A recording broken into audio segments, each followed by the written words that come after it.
Listen to radio TV.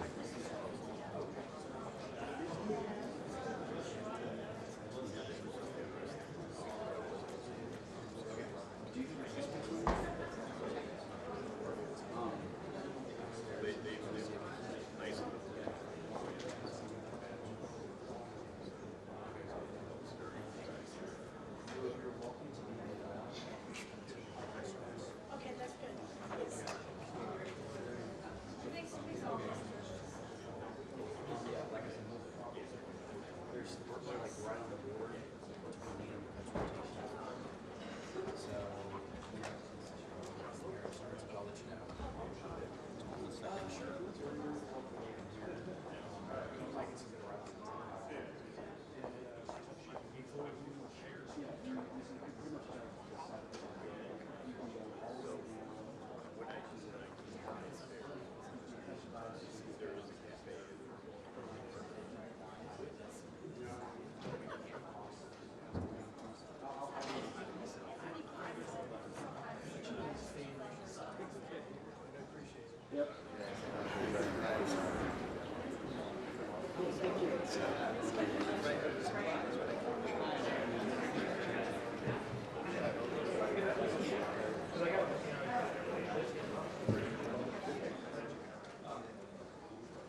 I'd like to call this hearing to order. I apologize to our witnesses that we had a vote that was called at 10 o'clock, and most members are in the process of making their way from there to here.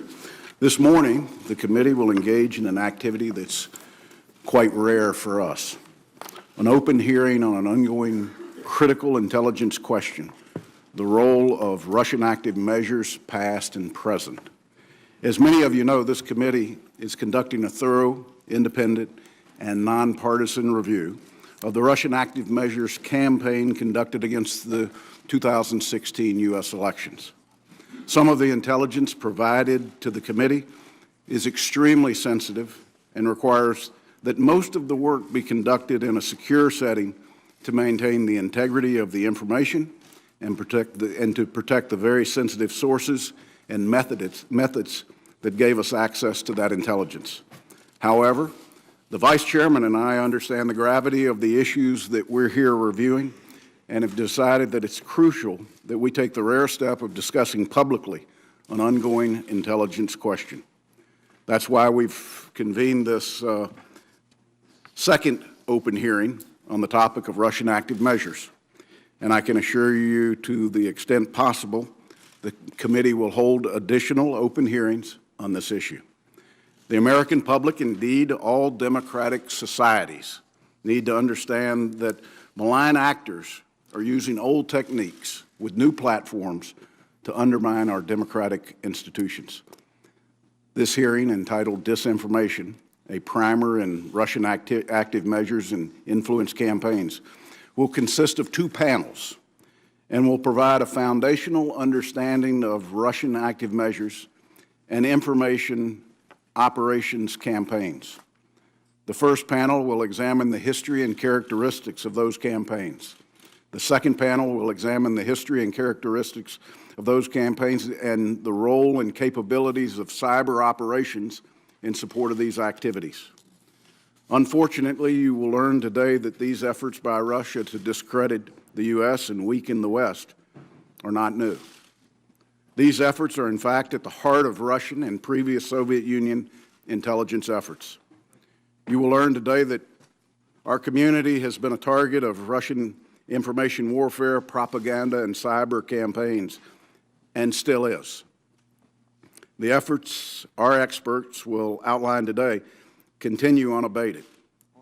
The takeaway from today's hearing: we're all targets of a sophisticated and capable adversary, and we must engage in a whole-of-government approach to combat Russian active measures. Today we'll receive testimony from experts who have in some cases worked directly to respond to active measures, who understand the history and the context of active measures, and whose significant experience and knowledge will shed new light on the problem and provide useful context. Drs. Goodson and Rumer, Mr. Watts, we're grateful to you for your appearance here today. This afternoon, we will reconvene and welcome witnesses who will discuss the technical side of the question, cyber operations, including computer network exploitation, social media, and online propaganda activities, and how they enable and promote Russian influence campaigns and information operations.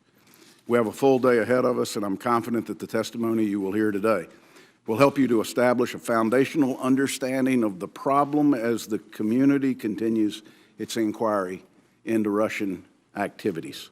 Finally, I'd like to commend the Vice Chairman for his dedication to the goals of the committee's inquiry and to the integrity of the process. The Vice Chairman and I realize that if we politicize this process, our efforts will likely fail. The public deserves to hear the truth about possible Russian involvement in our elections, how they came to be involved, how we may have failed to prevent that involvement, what actions were taken in response, if any, and what we plan to do to ensure the integrity of future free elections at the heart of our democracy. Gentlemen, thank you again for your willingness to be here, and I turn to the Vice Chairman. Thank you, Mr. Chairman. I also want to welcome our witnesses today. Today's hearing is important to help understand the role Russia played in the 2016 presidential elections. As the U.S. intelligence community, unanimously assessed in January of this year, Russia sought to hijack our democratic process, and that most important part of our democratic process, our presidential elections. As we'll learn today, Russia's strategy and tactics are not new, but their brazenness certainly was. The hearing is also important because it's open, as the chairman mentioned, which is sometimes unusual for this committee. Due to the classified nature of our work, we typically work behind closed doors. But today's public hearing will help, I hope, the American public writ large understand how the Kremlin made effective use of its hacking skills to steal and weaponize information and engage in a coordinated effort to damage a particular candidate and to undermine public confidence in our democratic process. Our witnesses today will help us to understand how Russia deployed this deluge of disinformation in a broader attempt to undermine America's strength and leadership throughout the world. We simply must, and we will, get this right. The chairman and I agree it is vitally important that we do this as a credible, bipartisan, and transparent manner as possible. As was said yesterday at our press conference, Chairman Burr and I trust each other, and equally important, we trust our colleagues on this committee that we are going to move together and we're going to get to the bottom of this and do it right. As this hearing begins, let's take just one moment to review what we already know. Russia's President Vladimir Putin ordered a deliberate campaign carefully constructed to undermine our election. First, Russia struck at our political institutions by electronically breaking into the headquarters of one of our political parties and stealing vast amounts of information. Russian operatives also hacked emails to steal personal messages and other information from individuals ranging from Clinton campaign manager John Podesta to former Secretary of State Colin Powell. This stolen information was then weaponized. We know that Russian intelligence used the quote-unquote Guccifer II persona and others like WikiLeaks and seemingly choreographed times that would cause maximum damage to one candidate. They did this with an unprecedented level of sophistication about American presidential politics that should be a line of inquiry for us on this committee. And candidly, while it helped one candidate this time, they are not favoring one party over another, and consequently should be a concern for all of us. Second, Russia continually sought to diminish and undermine our trust in the American media by blurring our faith in what is true and what is not. Russian propaganda outlets like RT and Sputnik successfully produced and peddled disinformation to American audiences in pursuit of Moscow's preferred outcome. This Russian propaganda on steroids was designed to poison the national conversation in America. The Russians employed thousands of paid internet trolls and botnets to push out disinformation and fake news at a high volume, focusing this material onto your Twitter and Facebook feeds and flooding our social media with misinformation. This fake news and disinformation was then hyped by the American media echo chamber and our own social media networks to reach and potentially influence millions of America. This is not innuendo or false allegations. This is not fake news. This is actually what happened to us. Russia continues these sorts of actions as we speak. Some of our close allies in Europe are experiencing exactly the same kind of interference in their political processes. Germany has said that its parliament has been hacked. French presidential candidates right now have been the subject of Russian propaganda and disinformation. In the Netherlands, their recent elections, the Dutch hand-counted their ballots because they feared Russian interference in their electoral process. Perhaps most critically for us, there is nothing to stop them from doing this all over again in 2018, for those of you who are up, or in 2020, as Americans, again, go back to the polls. In addition to what we already know, any full accounting must also find out what, if any, contacts, communications, or connections occurred between Russia and those associated with the campaigns themselves. I will not prejudge the outcome of our investigation. We are seeking to determine if there is an actual fire, but there is clearly a lot of smoke. For instance, an individual associated with the Trump campaign accurately predicted the release of hacked emails weeks before it happened. This same individual also admits to being in contact with Guccifer II, the Russian intelligence persona responsible for these cyber operations. The platform of one of our two major political parties was mysteriously watered down in a way which promoted the interest of President Putin. And no one seems to be able to identify who directed that change in the platform. A campaign manager of one campaign who played such a critical role in electing the president was forced to step down over his alleged ties to Russia and its associates. Since the election, we've seen the president's national security advisor resign and his attorney general recuse himself over previously undisclosed contacts with the Russian government. And of course, in the other body, on March 20th, the director of the FBI publicly acknowledged that the Bureau is, quote, investigating the nature of any links between individuals associated with the Trump campaign and the Russian government, and whether there was any coordination between the campaign and Russian efforts, end of quote. I want to make clear, at least for me, this information is not about whether you have a D or an R next to your name. It is not about relitigating last fall's election. It is about clearly understanding and responding to this very real threat. It's also, I believe, about holding Russia accountable for this unprecedented attack on our democracy. And it is about arming ourselves so we can identify and stop it when it happens again. And trust me, it will happen again if we don't take action. I would hope that the President is as anxious as we are to get to the bottom of what happened. But I have to say editorially that the President's recent contact with his wild and uncorroborated accusations about wiretapping and his inappropriate and unjustified attacks on America's hardworking intelligence professionals does give me grave concern.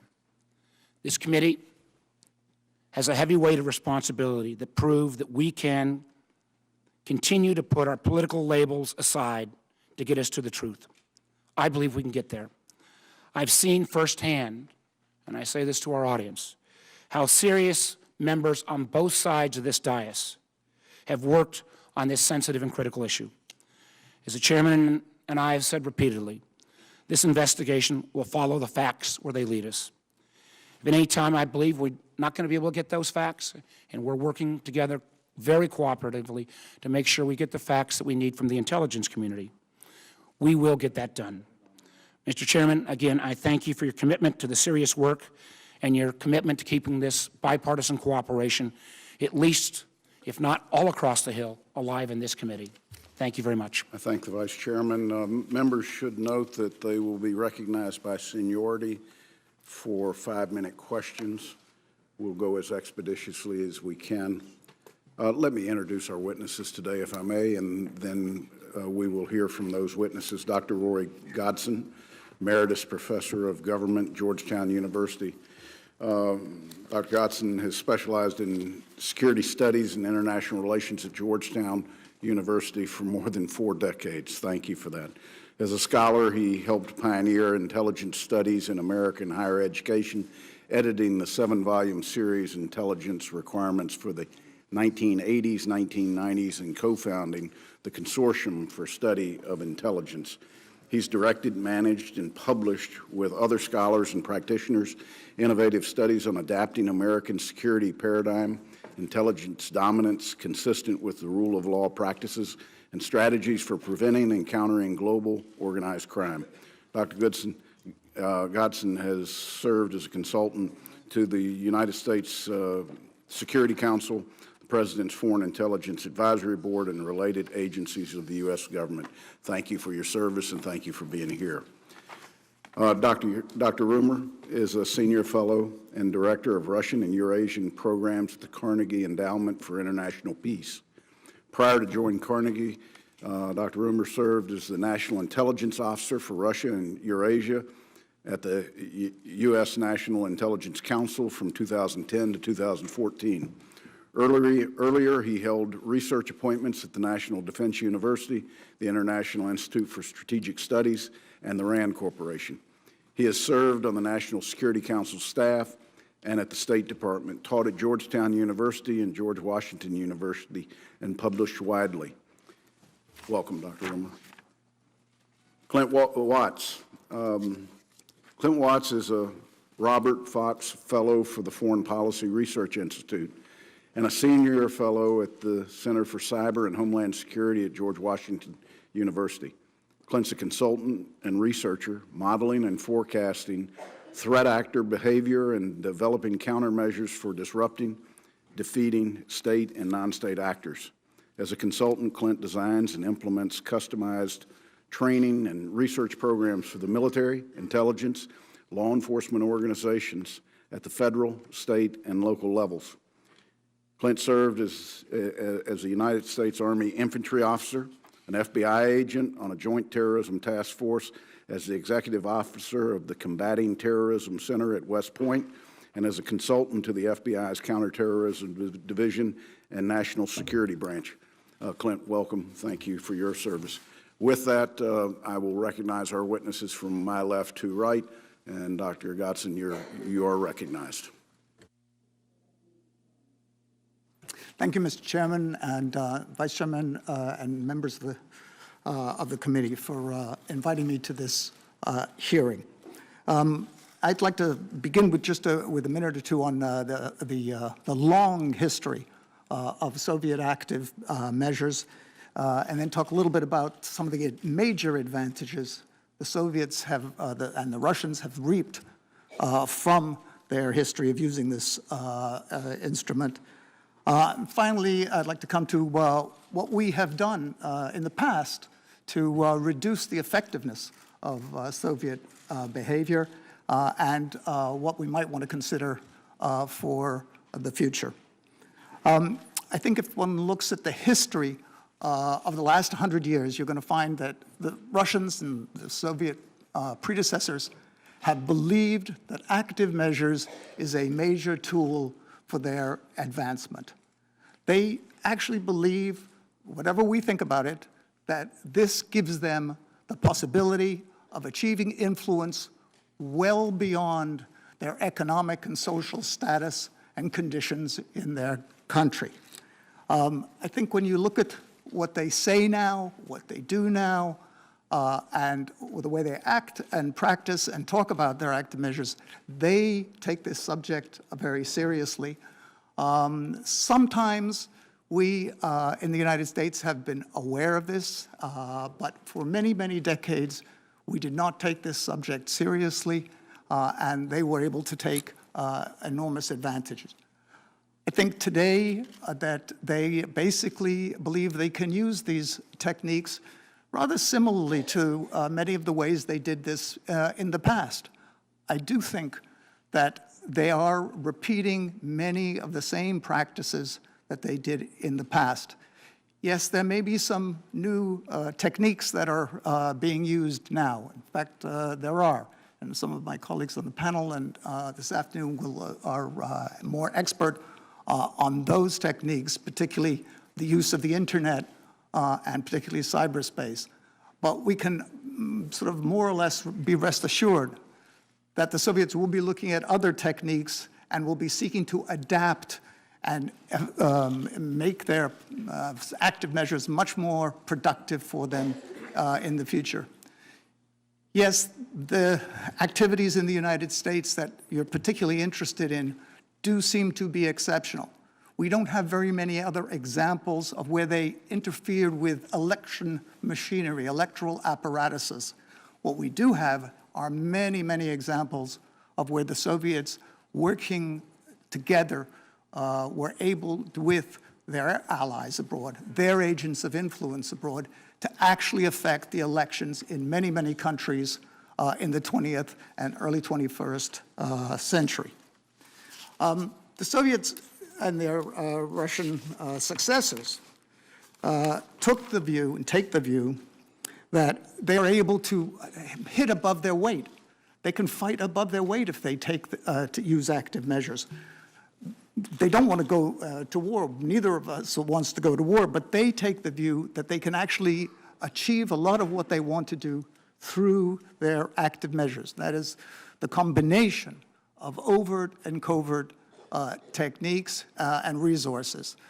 Overt and covert combined together in one pattern, and that they have the authority and the responsibility as leaders of the country to be able to do that. And they put this into practice. In the 20s and 30s, they created an enormous apparatus in the world. Russia was a poor, weak country, and yet Russia in the 20s and 30s set up whole organizations, overt and covert, throughout the world. We were able to challenge all the major powers of Europe and the United States. We may not have realized that these organizations were being set up, but they were considerable, and it took a lot of effort and skill on their part to do this. In the war of Second World War, they used this apparatus to be able to influence the politics of Europe after the war. Yes, they also used it during the war to help them, and sometimes us, in fighting the Nazis and the Italian fascists. But in their sort of in a major way, they were also preparing for being able to influence the outcome of the struggle for the balance of power in Europe during World War II. So while they were an ally, they were also planning to undermine democratic and liberal parties, including in the United States at that time. In fact, they were able to take advantage of the fact that we were friendly and that we were working together, that Uncle Joe was a friend of the United States at that time, they thought. And they were able to use that very successfully. And so as a result, they were nearly able to take over the balance of power in Western Europe. It was a closely run contest. And of course, we're all glad that they lost. But it was a very closely run conflict, and we did emerge successfully from it. In the 1980s, they were on another roll. They used their apparatus, which built up in the 20s and 30s, 40s, 50s, and 60s, to be able to achieve a great deal in the late 70s and 80s. They nearly were able to split Europe, split NATO in Europe in the 1980s. They started that in the last years of the Carter administration and continued into the Reagan years. And fortunately, we noticed this in time, and our rearmament of NATO went ahead. And it wasn't because the Soviets wanted it, but because we were able to outmaneuver them. The 90s were sort of chaotic there, and so it was their active measures apparatus wasn't very effective, and it didn't have the kind of leadership that it had had before, and the kind of leadership it has gained since Vladimir Putin came to power. It's maybe a little bit too soon to do an assessment of their effectiveness. So far, as was pointed out earlier by the chairman and the vice chairman, we do think that they were effective in an important way to us. And we understand that the committee is going to be looking into this and studying this. But in any event, they have this apparatus. They have modernized it. They were spending billions of dollars a year before. They have maybe 10 to 15,000 people in this apparatus, at least worldwide, in addition to the trolls and other kinds of cyber capabilities they have. But the Soviets are not 10 feet Dr. tall. Godson, I'm going to interrupt you for just a second just to make members aware that the second vote has started, and it's our intent to work through this second vote. So I'd ask members as they feel comfortable to leave for the vote, come right back, if you will. As soon as we get through the panel, we'll start questions. And Dr. Godson, I just ask you to summarize as quickly as you can, because we want How long is around so that we can? to 5-minute recognitions. I can go and come Yeah, back? yeah. Okay. They're going to get the vote. Well, they're not 10 feet tall. They have used their capabilities effectively, but they don't always win out. The United States, for the first time, responded in a major way to them in the late 1940s through the 1960s. We did, in fact, cauterize their active measures apparatus, and they were not able to successfully use this in Western Europe and other parts of the world. We did some things pretty well from the 40s to the 60s. Unfortunately, in the 60s, there was the coalition between liberals and conservatives. The consensus between the Congress and the administration started to fall apart. And then with the criticisms that the intelligence community had to take in that time, our countermeasures started to fall apart. And we were sort of disarming ourselves, if I can say that. And so from the 60s through the late 1970s, we did not have a very effective counter-active measures capability. And the Russians, of course, took advantage of that in numerous places of the world. In the 80s, though, that changed. Late 70s, 80s, it changed. And we did start to do things well again. I'll just summarize the fact that we started to develop a strategic approach to countermeasures. It wasn't a bit here and a bit there and so on. It was actually a strategic approach with warning and anticipation of active measures. We would study them so well that we were able to often anticipate what they were going to do with active measures, and so therefore we could then use other measures to limit them and avoid the effectiveness of these active measures. We also started to support liberal elements abroad that we thought would be helpful to us in preventing Soviet active measures from furthering Soviet objectives in those societies. So we were fairly successful in the 80s in doing this, and in both using overt and covert methods to do this.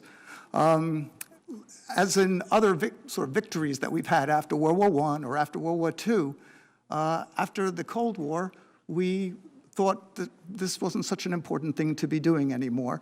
And so our activities waned. They didn't stop, but they waned. We had some units that remained in the government that were concerned with this, but on the whole, the government actually disarmed itself. And so, although there were some in the government and outside the government who warned about the Soviet use of active measures, and I do know when looking over the website of your committee that some of the people in this room actually went to the government and asked the government to be more mindful of Soviet active measures starting in 2016, and presumably that we should be mindful of it afterwards. Unfortunately, the government did not take the warnings as seriously as it could have, and made this known to the public in a useful fashion, so we would not be so surprised when this took place in or it appears to have taken place in 2016. But the Soviets could not have done this, and the Russians cannot have done this without having an active measures apparatus. It's visible. One can find it. Can't find everything about it, but we have, historically, we know that we can find it, we can anticipate it, and we can take a number of measures. And so I hope you will have time to consider, maybe in the questioning, some of the measures we could now take to do that. Thank you. Thank you, Godson. Dr. Rumor. Chairman Burr, Vice Chairman Warner, distinguished members of the committee, I'm honored to be here today. Russian active measures and interference in our presidential campaign is one of the most contentious issues in our national conversation. I believe that Russian intelligence services and their proxies intervened in our election in 2016. I have not seen the classified evidence behind the intelligence community assessment published a few weeks ago. Some have criticized it for not sharing the evidence of Russian intrusions. They missed the mark. It is the totality of Russian efforts in plain sight to mislead, to misinform, to exaggerate that is more convincing than any cyber evidence.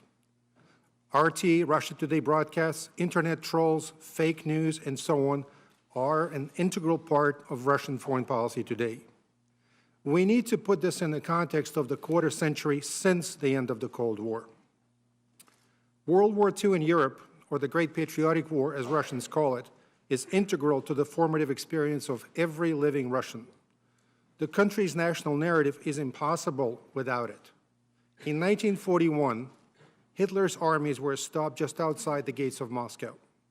In 1945, Stalin's armies entered Berlin. That was Russia's greatest generation. Generations of Russians since then have been taught that their country was at its most secure then because it was protected by a buffer, the Warsaw Pact and the Soviet Empire. In 1991, Russians lost that buffer, the legacy of their greatest generation. With their country falling apart, Russian leaders had no choice but to accept this loss for as long as Russia would remain weak. The 90s were a terrible decade for Russia, but a great decade for the West. For Russian leaders and many regular Russians, the dominance of the West came at the expense of Russia's loss in the Cold War. But Russia would not remain weak indefinitely. Its economic recovery led to a return to a much more assertive posture, aggressive posture, some would say, on the world stage. We saw it in the crushing of Georgia in 2008, in the annexation of Crimea in 2014, and we see it to the present day in the ongoing war in eastern Ukraine. For the West, Russia's return to the world stage has been nothing more than pure revanchism. For Russia, it is restoring some balance in their relationship with the West. The narrative of restoring the balance, correcting the injustice and the distortions of the 1990s has been absolutely essential to Russian propaganda since the beginning of the Putin era. Those Russians who disagree are branded as foreign agents and enemies of the people. But Russia's capabilities should not be overestimated. Its GDP is about $1.3 trillion versus US GDP of over $18 trillion. Russian defense spending is estimated at about $65 billion. That's a little more than President Trump's proposed increase in US defense spending for FY 2018. The Russian military is undeniably stronger than its smaller and weaker neighbors. Yet the balance does not favor Russia when compared to NATO. A NATO-Russia war would be an act of mutual suicide, and the Kremlin is not ready for it. Russian leaders have embraced a different toolkit: information warfare, intimidation, espionage, economic tools, and so on. This toolkit is meant to make up for Russia's conventional shortcomings vis-à-vis the West. The Kremlin has a number of advantages here. The circle of deciders is limited to a handful of Putin associates with similar worldviews. They have considerable resources at their disposal, especially since most of their tools are quite cheap. A handful of cyber criminals cost a lot less than an armored brigade, but can do a lot of damage. Russian meddling in our presidential election most likely is viewed by the Kremlin as an unqualified success. The payoffs include, but are not limited to: 1, a major distraction to the United States, for the United States; damage to U.S. leadership in the world; and perhaps most importantly, the demonstration effect. The Kremlin can do this to the world's sole remaining global superpower. Imagine how other countries see it. The differences between Russia and the United States are profound and will not be resolved soon. This is not a crisis, not something that will pass soon. It is the new normal. We will see Russia relying on this toolkit in the months and years to come, in the upcoming elections in France and in Germany this year, and our own future political campaigns. Deception and active measures have long been and will remain a staple of Russia's dealings with the outside world for the foreseeable future. Thank you. Dr. Rumor, thank you. Mr. Watts? Mr. Chairman, members of the committee, thank you for inviting me here today. In April 2014, Andrew Weisberg, J.M. Berger, and I noticed a petition on the whitehouse.gov website. Alaska Back to Russia appeared as a public campaign to give America's largest state back to the nation from which it was purchased. Satirical or nonsensical petitions appearing on the White House website are not out of the norm. But this petition was different, having gained more than 39,000 online signatures in a short period. Our examination of those signing and posting on this petition revealed an odd pattern. The accounts varied considerably from other petitions and appeared to be the work of bots. A closer look at those bots tied in closely with other social media campaigns we had observed pushing Russian propaganda months before. Hackers proliferated the networks and could be spotted amongst recent data breaches and website defacements. Closely circling those hackers were honeypot accounts, attractive-looking women, political partisans that were trying to social engineer other users. Above all, we observed hecklers, those synchronized trolling accounts you see on Twitter that would attack political targets using similar talking patterns and points. Those accounts, some of which overtly support the Kremlin, promoted Russian foreign policy positions targeting key English-speaking audiences throughout Europe and North America. Soviet active measures, strategy, and tactics have been reborn and updated for the modern Russian regime in the digital age. Today, Russia hopes to win the Second Cold War through the force of politics as opposed to the politics of force.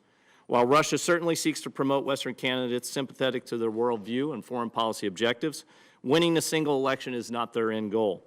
Russian active measures hope to topple democracies through the pursuit of five complementary objectives. 1, undermine citizen confidence in democratic governance. 2, foment and exasperate divisive political fissures. 3, erode trust between citizens and elected officials and their institutions. 4, popularize Russian policy agendas within foreign populations. And 5, create general distrust or confusion over information sources by blurring the lines between fact and fiction, a very pertinent issue today in our country. From these objectives, the Kremlin can crumble democracies from the inside out, achieving 2 key milestones. 1, the dissolution of the European Union, and 2, the breakup of NATO.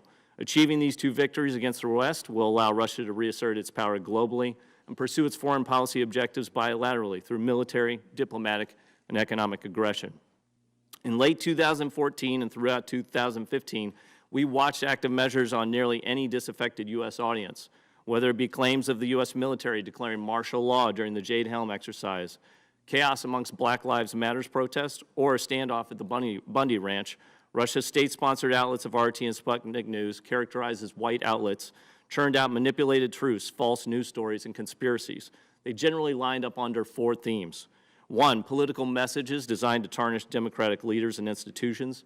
2, financial propaganda created to weaken confidence in financial markets and capitalist economies. 3, social unrest crafted to amplify divisions amongst democratic populaces.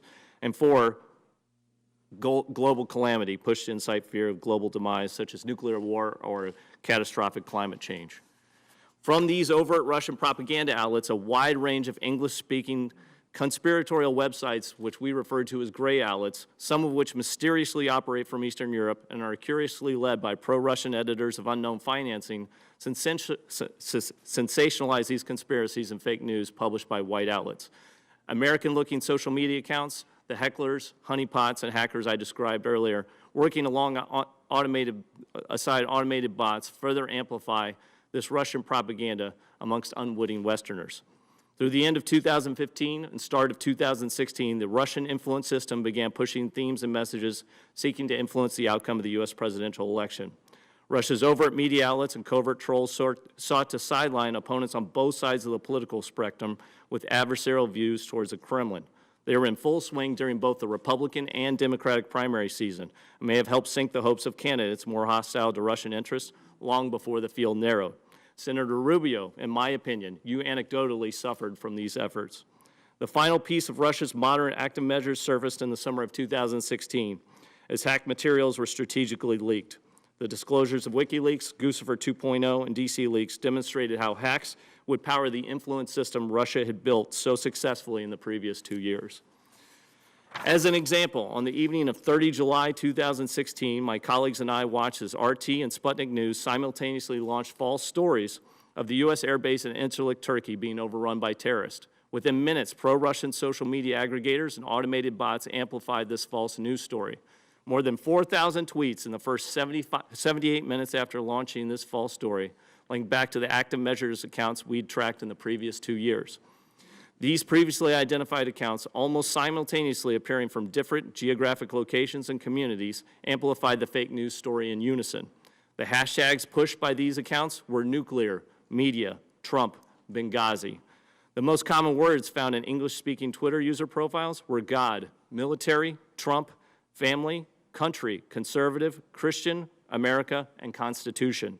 These accounts and their messages clearly sought to convince Americans a U.S. military base was being overrun in a terrorist attack. In reality, a small protest gathered outside the gate, and the increased security at the air base sought to secure the arrival of the chairman of the Joint Chiefs. Many of the accounts we watched push the false Incirlik story today focus on the elections in Europe, promoting fears of immigration or false claims of refugee criminality. They've not forgotten about the U.S. either. This past week, we observed social media accounts discrediting Speaker of the House Paul Ryan, hoping to further foment unrest inside U.S. democratic institutions. The implications of Russia's new active measures model will be twofold. The first is what the world is witnessing today, a Russian challenge to democracies throughout the West. But more importantly, over the horizon, Russia has provided any authoritarian dictator or predatory elite equipped with hackers and disrespectful of civil liberties a playbook to dismantle their enemies through information warfare. The U.S., in failing to respond to active measures, will surrender its position in the world as the world's leader, forego its role as chief promoter and defender of democracy, and give up on over 70 years of collective action to preserve freedom and civil liberties around the world. Russia's strategic motto for America and the West is divided they stand and divided they will fall. It's time the United States reminds the world that despite our day-to-day policy debates and political squabbles, we stand united alongside our allies in defending our democratic system of government from the meddling of power-hungry tyrants and repressive authoritarians that prey on their people and suppress humanity. I'll close here with my opening remarks, but I have many recommendations which are in my written testimony.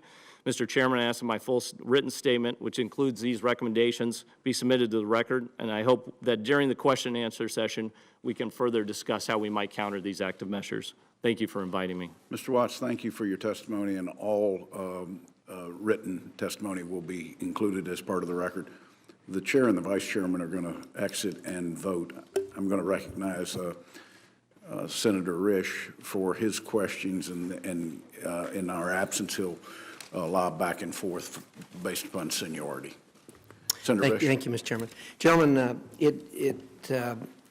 it always impresses me the fact that when we hear people talking about Russian policy and what they want, first of all, how uniform it is. Everybody seems to agree on where they're going, what they do, and what they're doing to get there.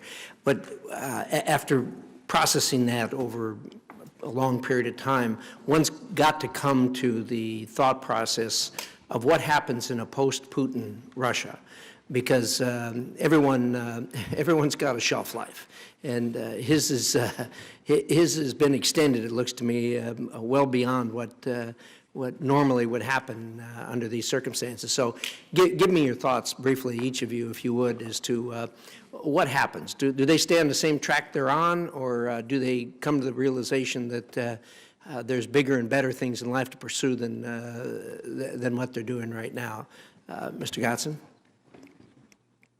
Well, thank you for the question. There's a lot, as you know, a lot of variables here at work. One would be how we respond to Putin and the behavior of the apparatus that they have. Do we let them continue to do this, or do we start to develop some sort of a strategic response to them? That would be one of the variables. Do they find that they can get away with, use active measures as they have in the past? And if so, then the elite that has taken power in Russia would be inclined to continue. They found that even when they sometimes have not been as effective as they expected, that active measure still is a capability that enables them to use the example of being able to fight above their economic and political capabilities. So unless there was a dramatic change in the regime, there's little reason to believe that they would cease the active measures policy and strategy they have, barring that we don't actually cauterize it and limit its effectiveness. If we don't, then they'll have an incentive to continue. Dr. Hoover? Thank you, sir. Mr. Putin, I believe, is 62, a man in his prime. He's positioned to run in 2018 again for another 6-year term. So I think what we see today is going to be with us for a long time. By the looks of it, for the next 2 presidential terms in this country. And so we should base our policy accordingly. I think it would be incorrect and counterproductive to tar all Russians with the same brush.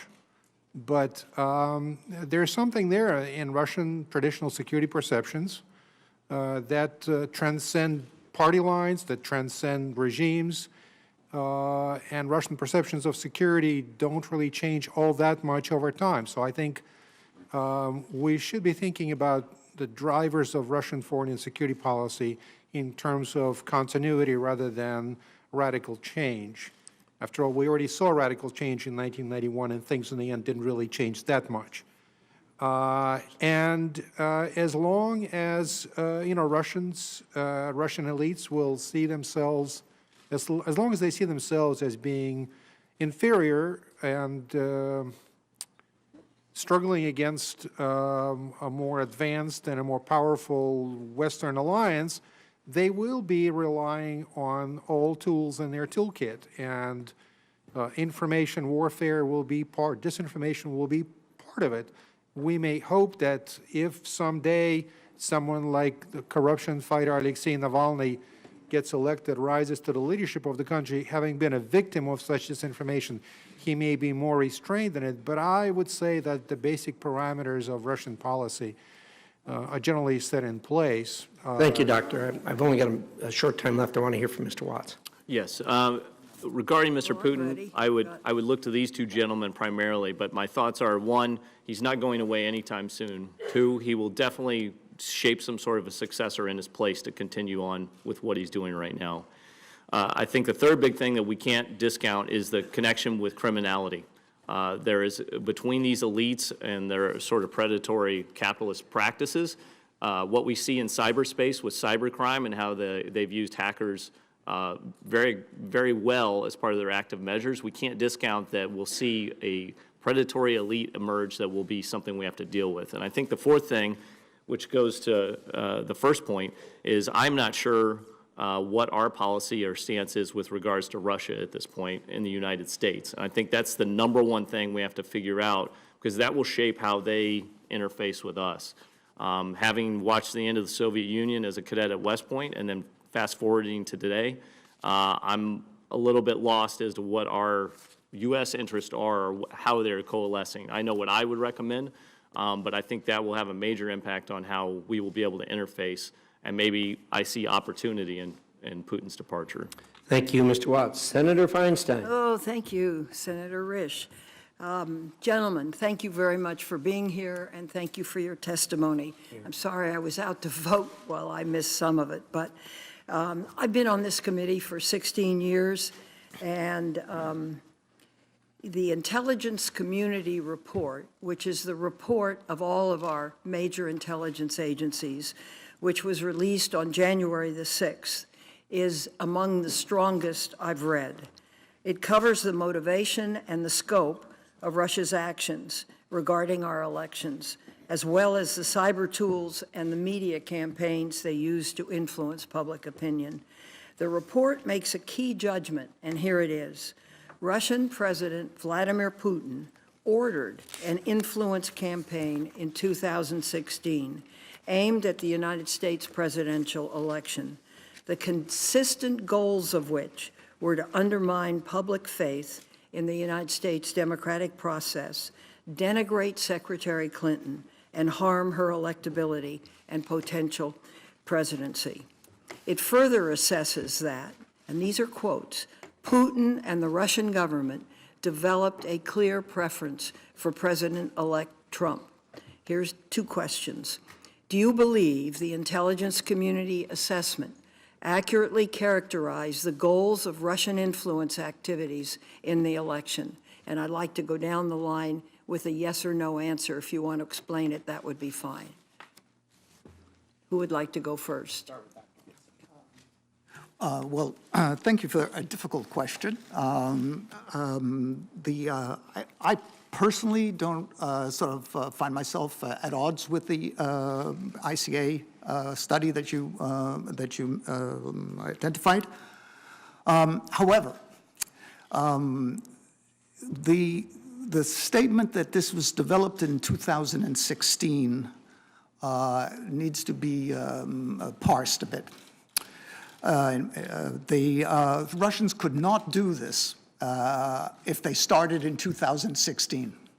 They wouldn't have had the capability. It's in the active measures world, one can want to do many things, but one has to have the means to do this as well. When would you estimate it was started by your statement? Well, it's not I have a specific date, but that one needs to have an infrastructure abroad to be able to do this. Now, you can use some of the infrastructure in your own country, especially with cyber capabilities, but Which they had. Which they had, but active measures usually involves people as well as machines. And it would be extraordinary if they hadn't prepared a lot of the ground to be able to do this, not only in the United States, but in other countries as well. They have this apparatus, and this apparatus is well-staffed, well-trained. The training of the people who work in this apparatus is quite surprising to us. We've known about it, but we don't really sort of take it very seriously. It's not 3 months or 6 months training or a year's training. They have much longer training periods, and some of them are pretty good. Not 10 feet tall, of course, but pretty good. Okay, I got the point. Next person? Yes. Thank you, appreciate it. Yes, and I can give you the timeline of their development if you would like it. Please. We have accounts dating back to 2009 that are tied to active measures. 2014 was their capability development based on my assessment, where they started working on their influence campaigns. 2015 was when they tied hacking and influence together for the first time, specifically during the DNC breaches. I was notified in November of 2015 that I had been targeted by a cyber attack. 2016 was the push into the U.S. audience landscape to build audience. August 2016 was when I witnessed them pushing towards the election, and that was in full, or August of 2015 all the way through 2016. So a 1-year build-up to the election. Thank you. Has Russia ever, I think I know the answer to this, but if you would elaborate on it, conducted other similar campaigns in other countries to this level of impact with the goal of tilting the playing field to increase one candidate's chance of winning? Mr. Watts, if you'd go first. Yes, I would believe you need to look back to 2014 in both Ukraine and another Eastern European country that's escaping me. In 2015-16, the Brexit campaign should be examined. I can't prove it one way or another.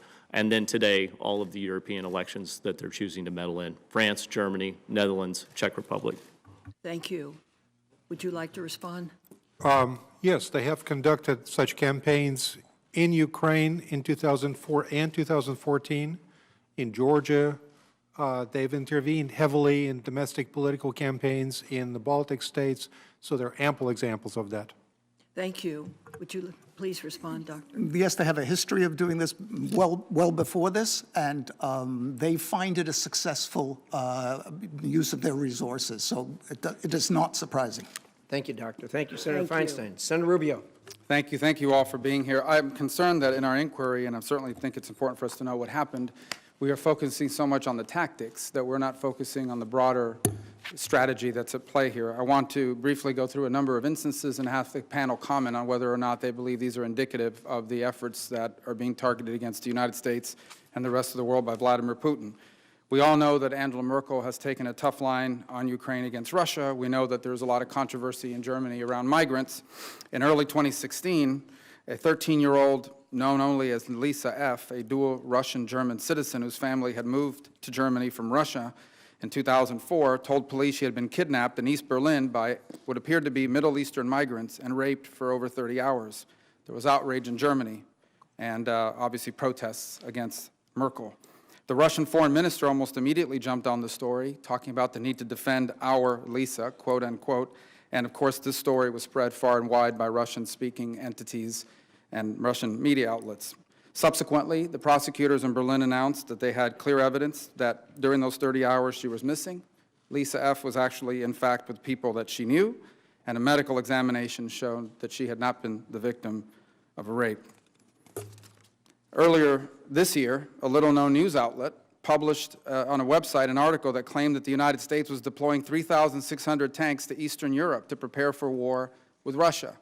3,600 tanks would represent about 40% of our entire tank force.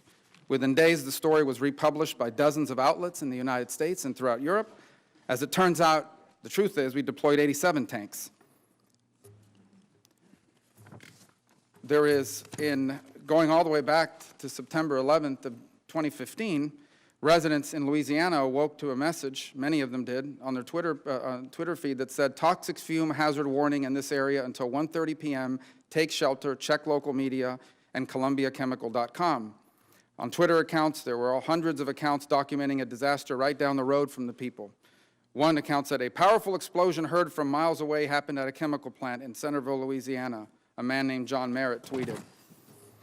Anna Rusella shared an image of flames engulfing the plant. At KSarah12 posted a video of surveillance footage from a local gas station capturing the explosion. Another Twitter account posted a screenshot of CNN's homepage showing the story had already made national news, claiming that ISIS had claimed credit for the attack, according to one YouTube video. A woman named Zopok9, Anna McLaren is her name, I guess, tweeted at Karl Rove, "Karl, is this really ISIS responsible for the hashtag Colombian chemicals? Tell Obama we should bomb Iraq." Had anyone had taken the trouble to check CNN, as this article in the New York Times outlines, there was no such attack. It was a hoax, not some simple prank, as the article goes on to say, but a highly coordinated disinformation campaign involving dozens of fake accounts that posted hundreds of tweets for hours, targeting a list of figures precisely chosen to generate maximum attention. The perpetrators didn't just doctor screenshots from CNN, and I'm reading from the New York Times article. They also created functional clones of the websites of the Louisiana TV stations and the like. The list goes on and on. We should fully document it in our report to the American people. A false story spreading claiming that Germany's oldest church had been burnt down by 1,000 Muslims chanting Allah Akbar. Another story claiming that the European Union was planning to ban snowmen as racist. All of this, and on, and we should begin to document them for the American people. Isn't this the larger problem? Let me just rephrase that. Aren't we in the midst of a blitzkrieg, for lack of a better term, of informational warfare conducted by Russian trolls under the command of Vladimir Putin, designed to sow instability, pit us against each other as Americans? The same article, I don't have enough time, it goes on. They posted false stories about a police shooting in Atlanta that never happened, about a series of things. In essence, are we in danger here because we are focused on a very important tactical move that happened in the election of 2016 to miss the broader point? And that is that this is a coordinated effort across multiple spectrums to sow instability and to pit Americans against one another, politically, socioeconomically, demographically, and the like. So I think the two lines of effort you brought up there that the Russians use are social dynamics that they play on, ethnic divisions, and global calamity or inciting fear. These two lines haven't been discussed much. The third one is financial. They oftentimes put out fake stories about U.S. companies, which then cause stock dips. which allow all sorts of predatory trading and other things to happen. We've focused on disinformation around the political scene, but misinformation across the board, particularly from the Russian propaganda networks, has incited fear inside the United States on multiple occasions, as you noted.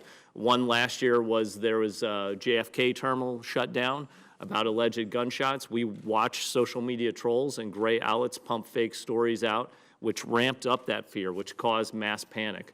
So they have created the ability by gaining audience in the United States to steer Americans unwittingly in many different directions that can cause all sorts of danger and even violence in certain cases. I think the Pizzagate scandal that we saw last fall is another such example of misinformation, maybe not attributed to Russia, but we have a problem writ large right now with our information sources.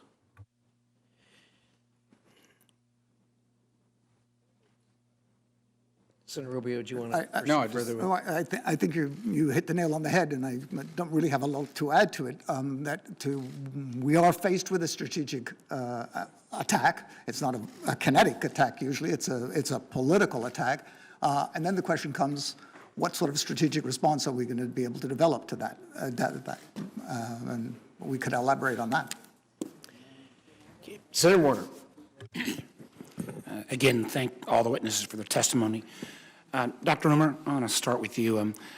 We've heard a lot recently about the role of Oleg Deripaska, the head of Russia's largest aluminum company, and the role he may have played in helping to support the goals of President Putin.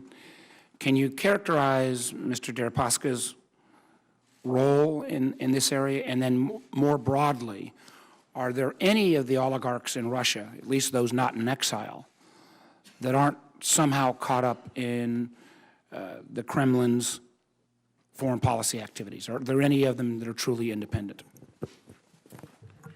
Thank you, Senator Warner. I can't add anything to the conversation about Mr. Deripaska beyond what's appeared in the public domain. So I don't think I have any special insights here. You know, I feed off the same reporting that's appeared in the papers. I would be careful to describe all Russian oligarchs, and oligarch itself is a fairly ill-defined term. There's sort of a handful of some of those prominent ones, but it's a much bigger class of major Russian businessmen.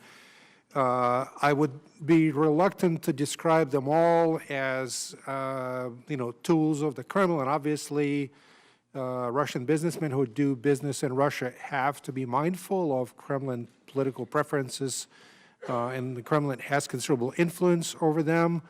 But I can't speak from concrete information about them being, you know, directly instruments of the Kremlin foreign policy.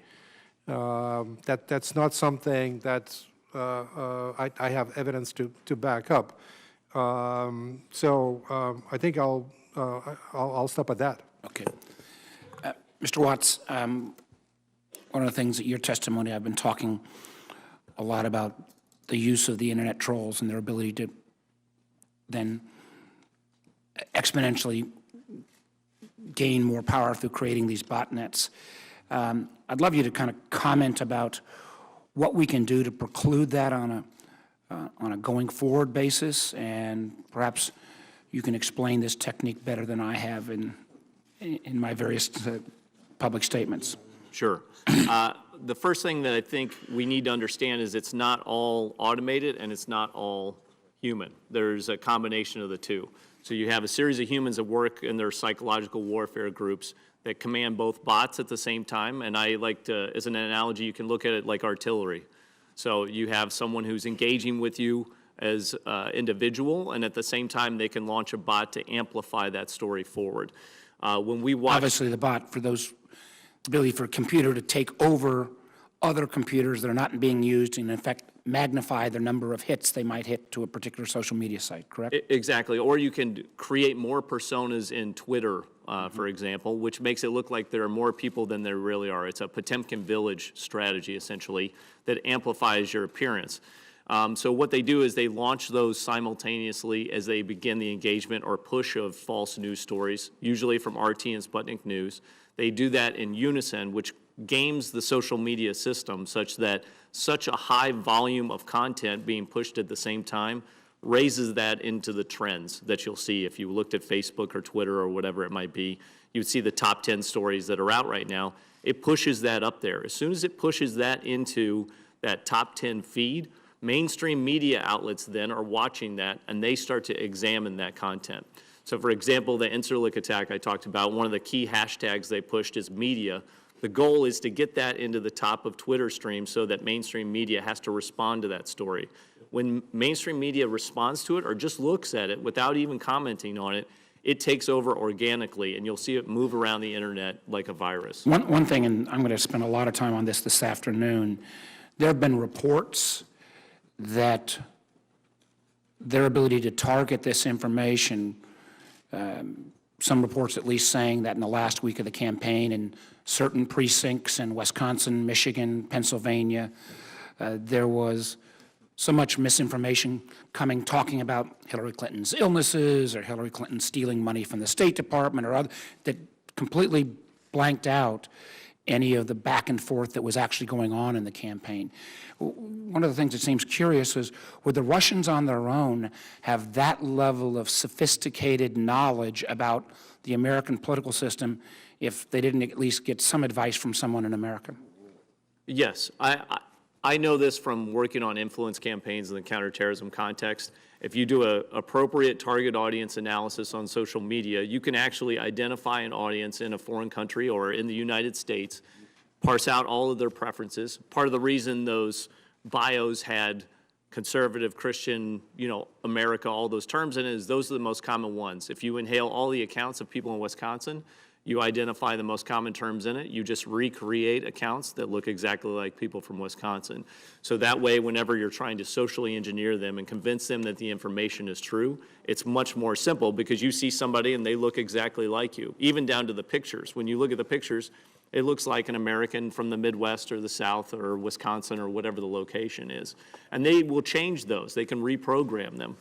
Where they tend to show their hand is, the problem is once they build an audience, they don't want to get rid of it. So you'll see them build an audience and try and influence one segment, let's say, of the English-speaking media, and then they will reprogram it to try and influence a different story. It's the same problem any cable news outlet would have. Once you build an audience and you change your content to some other topic, you still want to keep your old audience, or otherwise you can't gain any traction.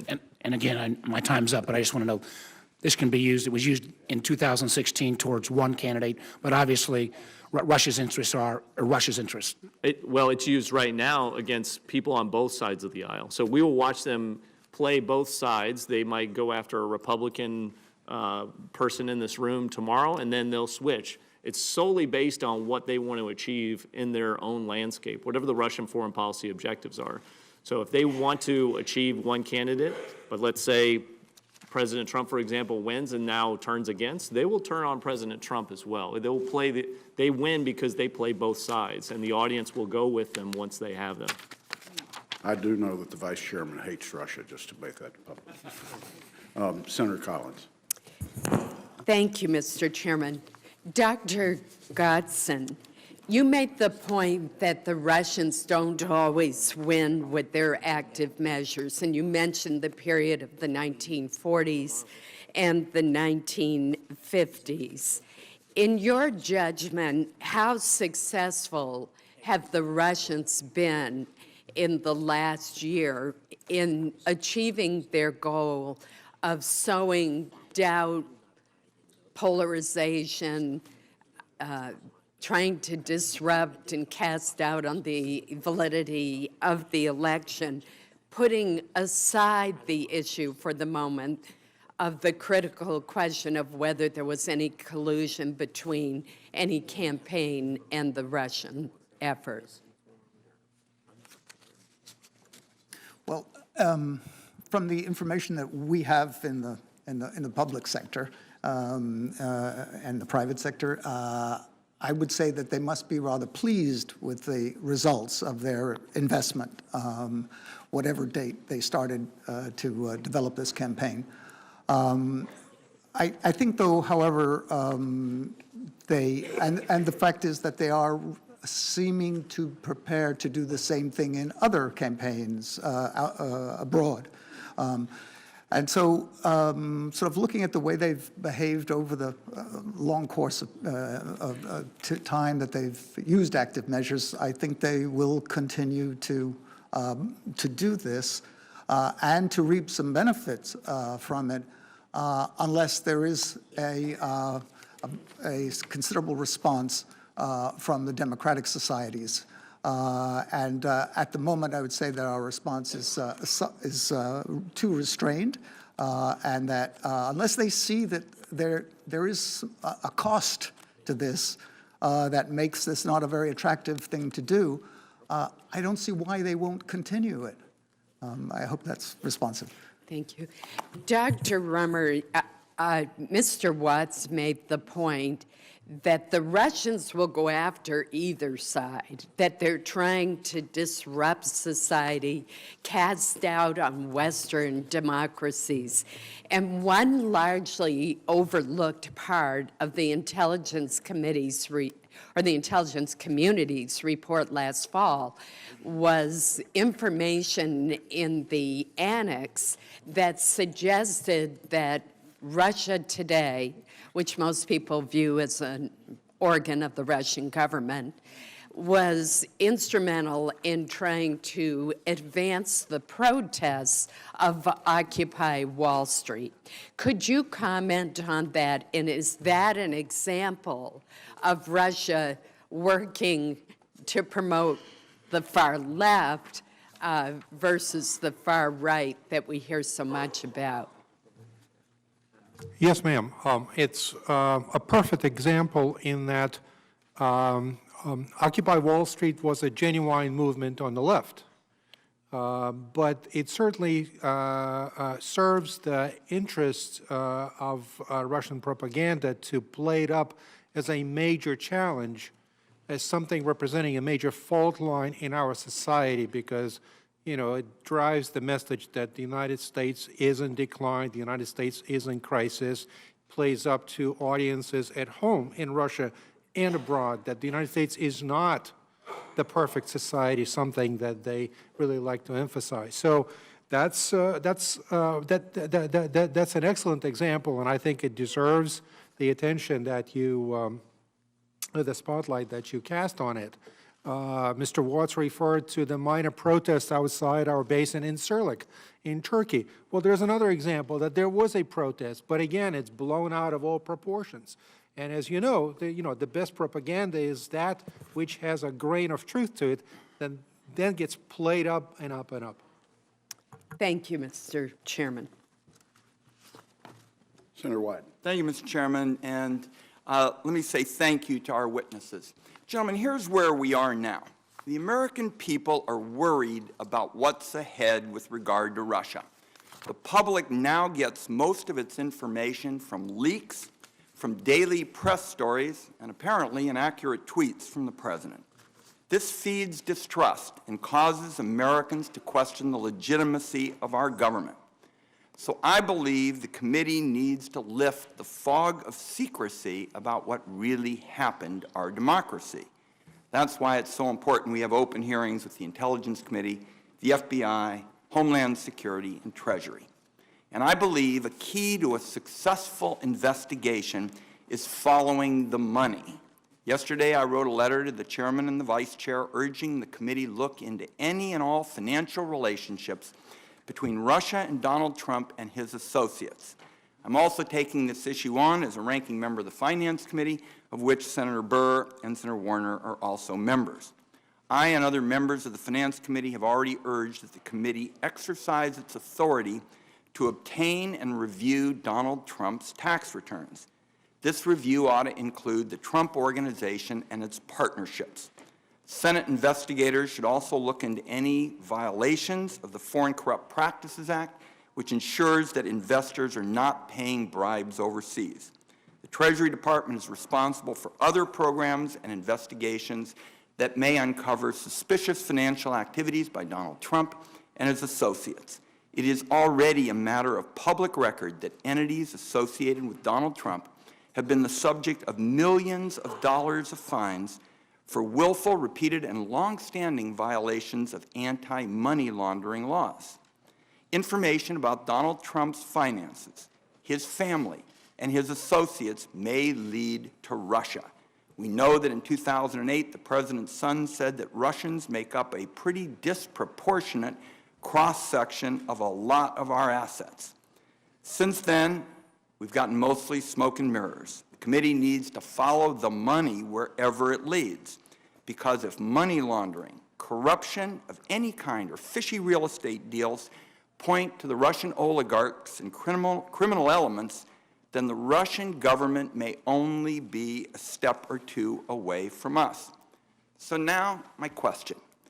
There is an extraordinary history of money laundering in Russia. Billions of dollars from corruption and other illegal activities have been moved out of the country. What that means is that Russia's corruption problem may also be our corruption problem. So here's my question for the three of you as experts on Russia. I'd like you three to tell us about corruption in Russia so as to help us follow the money in our investigation. And here's my specific question. I'm going to start with you, Mr. Watts. How can the committee track this fuzzy line between the Russian oligarchs, Russian organized crime, and the Russian government? Thanks, Senator. I would first start off with, I'm not the foremost Russian expert. I came to this through the Islamic State and ISIS. I'm really a counterterrorism person for the most part, and came to active measures mostly because active measures came after me. The second part that I would add to this discussion, though, is there is a money trail to be searched for and discovered.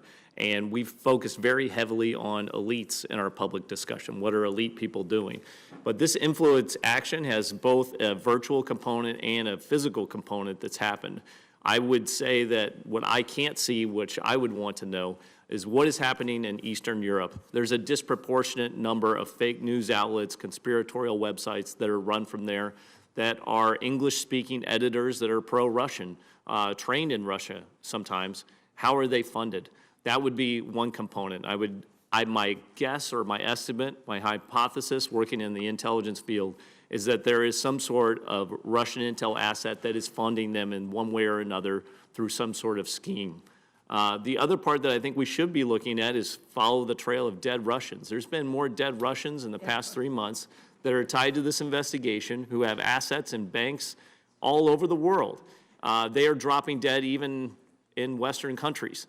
We've seen arrests in, I believe it's Spain and different computer security companies that are based in Russia, which provide services to the United States. These are all huge openings to understand how they are funded by the Russian government.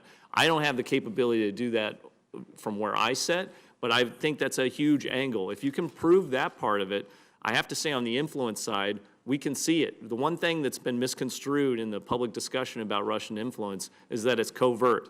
You can hack stuff and be covert, but you can't influence and be covert. You have to ultimately show your hand. And that's why we've been able to discover it online. But the missing part is, how did they conduct this influence? There are newspapers, there are media outlets. The Balkans are littered right now with these sorts of outlets, and that's where I would start to dig on the financial space. I'm almost out of time. Dr. Roomer, same thing. This fuzzy line is what I'm particularly interested in. Organized crime, oligarchs, and the government. I heard you talk about one person. You couldn't comment on him, but just give me your analysis about this fuzzy line, because I keep coming back to that. Well, sir, it is definitely a fuzzy line, and I think those relationships are probably best discussed not in an open session, because... But you're saying they ought to be discussed. I believe they ought to be discussed. Good. Fair enough. But I do believe that it is something for our intelligence community to take up rather than for us to discuss in I open. probably ought to quit while I'm ahead. Senator Blunt. Mr. Chairman, can Mr. Godson just finish that question? Dr. Godson, quickly. Turn your mic on. I'm very pleased that you're having this open session. I think it's very useful. But I do think that this is a sensitive subject, and so that it will require skill and care on the part of our society so we don't overreact, which in our history we sometimes have, to being surprised. And so I do think it's, if there was more time to discuss. Thank you, Mr. Chairman. Senator Blunt. Thank you. Dr. Godson, let's just start right there. Why do you think I've got about 4 questions, so they don't need to be exhaustive, and I can follow up with more written questions later. And Mr. Watson, I'm going to come to you next.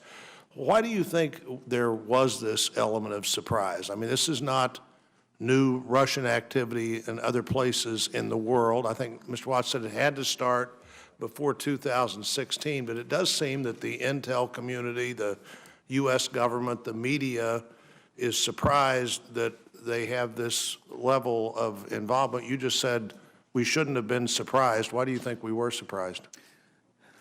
Well, I do think it has something to do with our culture, that we don't expect people to behave in this particular way. We've been surprised many times in our history, so I don't think it's we expected to do it everywhere else but not do it here? Well, we just are sort of surprised when somebody takes a concerted effort to be involved in our affairs. We know that sometimes this happens abroad, but we don't really sort of think this is a major tool or instrument that people use. And so we found ourselves surprised in the 40s and the 70s and the 80s and so on. And so I'm not too surprised we are surprised. Mr. Watts, why do you think we seem to have been so unready for this?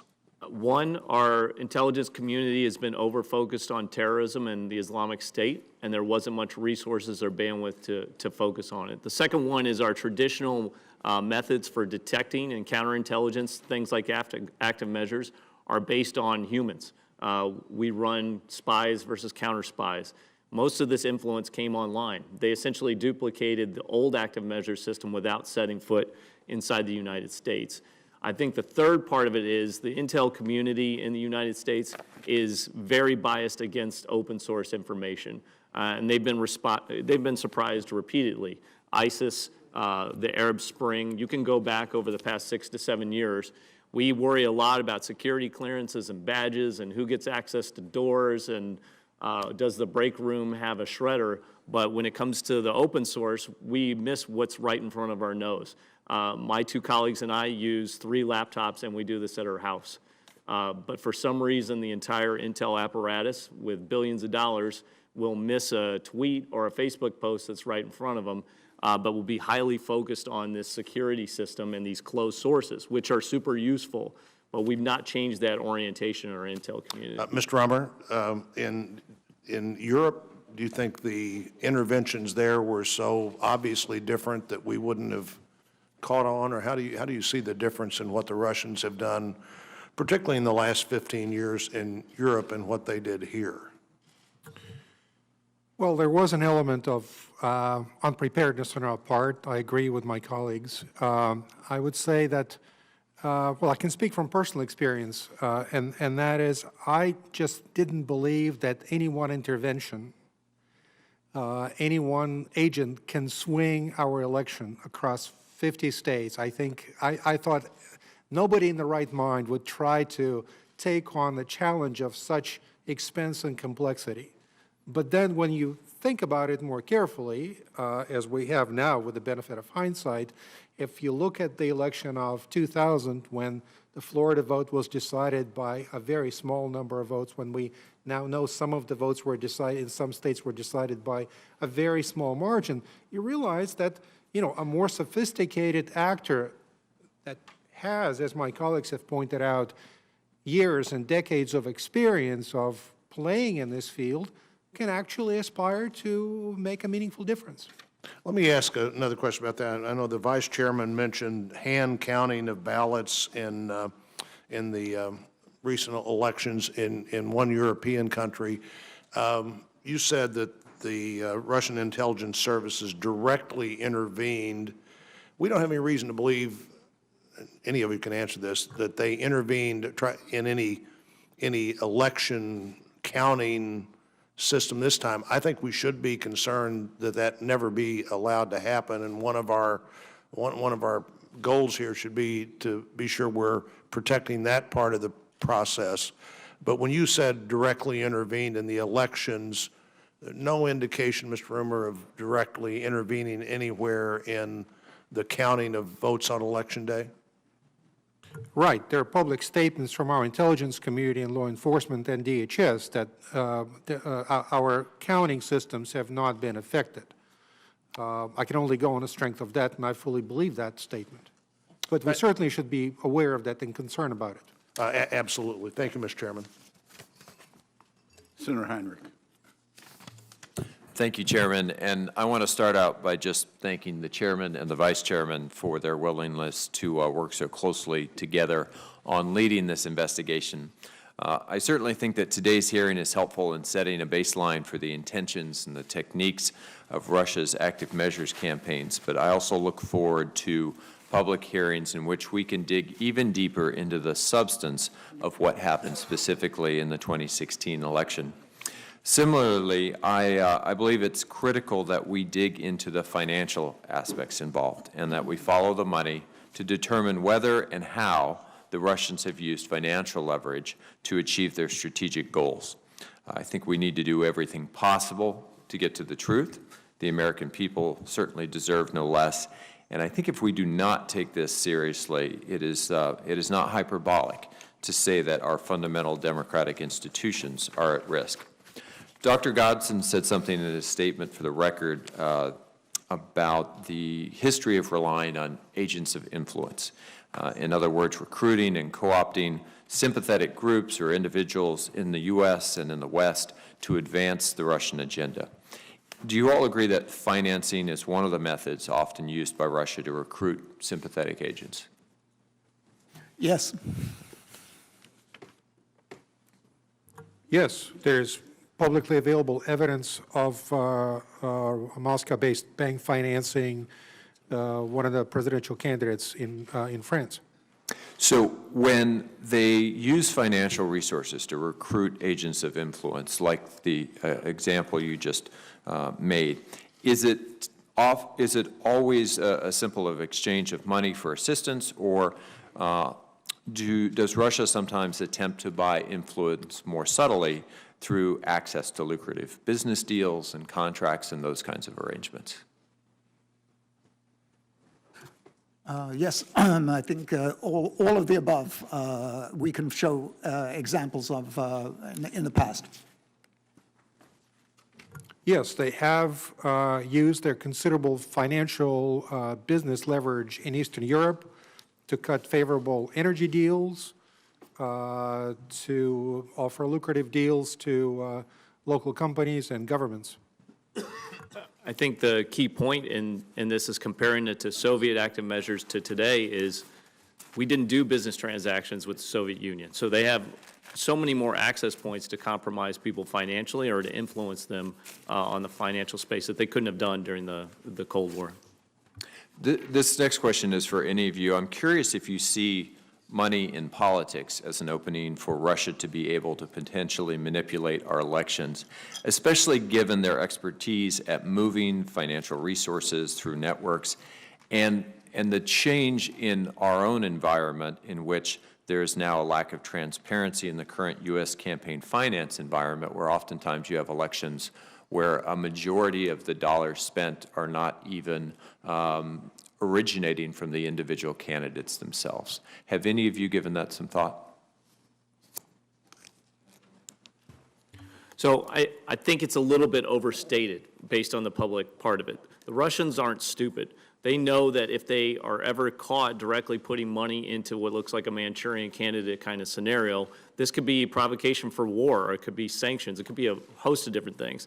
At the same point, I would also offer you, from an intelligence perspective, why not look at it as a way to compromise somebody? So if you have a candidate that's doing well, and you have very open campaign finance, why not slip them some money where they don't know the original source of it, such that if it's revealed later, they are discredited? So it can go both ways. It's not just promotion. It can also be used as a tool and a weapon. You, Mr. Watts, I think did a really good job of laying out for us how these influence operations actually have the impact of sort of organically changing the trends on media and end up being sort of a self-reinforcing mechanism. Are there analytic or digital tools that can discount the impact of those bots and of that manufactured forcing mechanism within the way that information travels on the web today and impacts the media?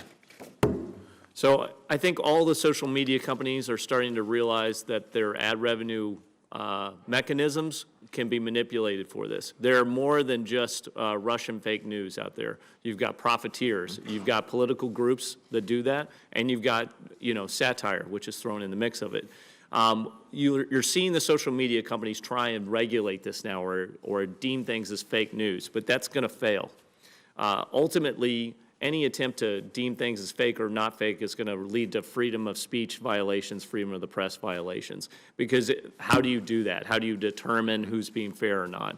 I think a better way to do it, and what we propose, is to create the version of Information Consumer Reports, which is an independent agency which is funded by the social media companies, has no government involvement, no government funding, that provides a rating in terms of the news that shows up on your feed, such that, much like nutrition labels on food, you know what you're consuming. Right now, part of the reason this is so effective is a fake news outlet can pop up one day, pump out stories that are sensational, and fall down the next. The consumer, an American, on their Facebook feed, which is curated to the things that they like to click on, and even in their Google searches, which is curated to things other people like to click on like them, end up clicking on these things because they're popular. If they had a score or a rating, some sort of symbol there that said, you're more than welcome to click on this, but this is the National Enquirer, you can evaluate how much of it is truth and how much is manipulated truth and how much is false. And just like we saw with Consumer Reports when I was growing up, it had 15 variables. It's rated over time, and it becomes a trusted integer that you can go to. I think that's a better way to do it.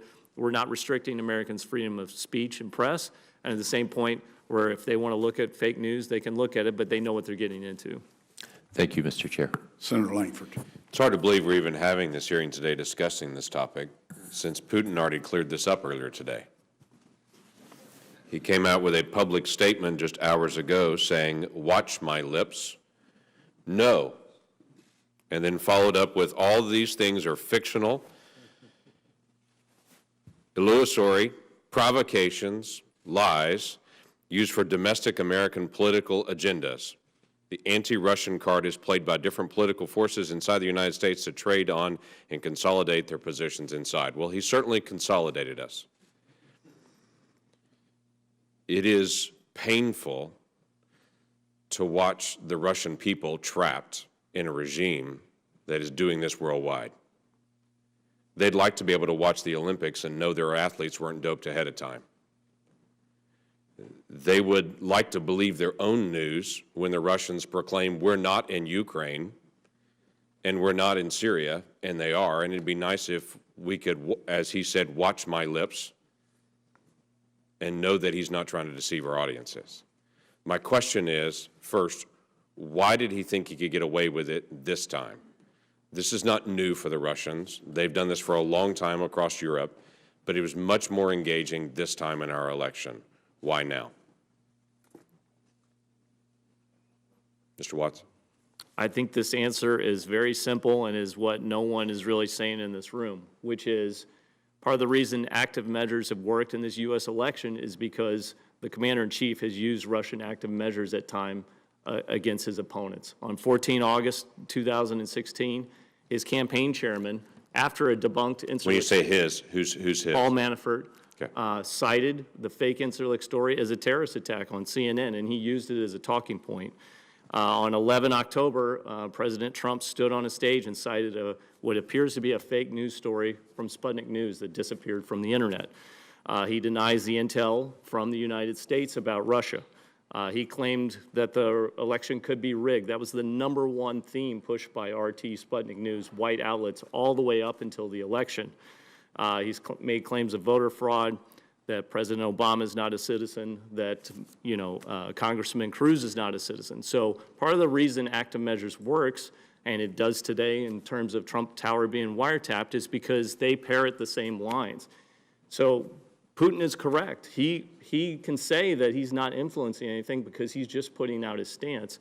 But until we get a firm basis on fact and fiction in our own country, get some agreement about the facts, whether it be, do I support the intelligence community or a story I read on my Twitter feed, we're going to have a big problem. I can tell you right now today, gray outlets that are Soviet-pushing accounts tweet at President Trump during high volumes when they know he's online, and they push conspiracy theories.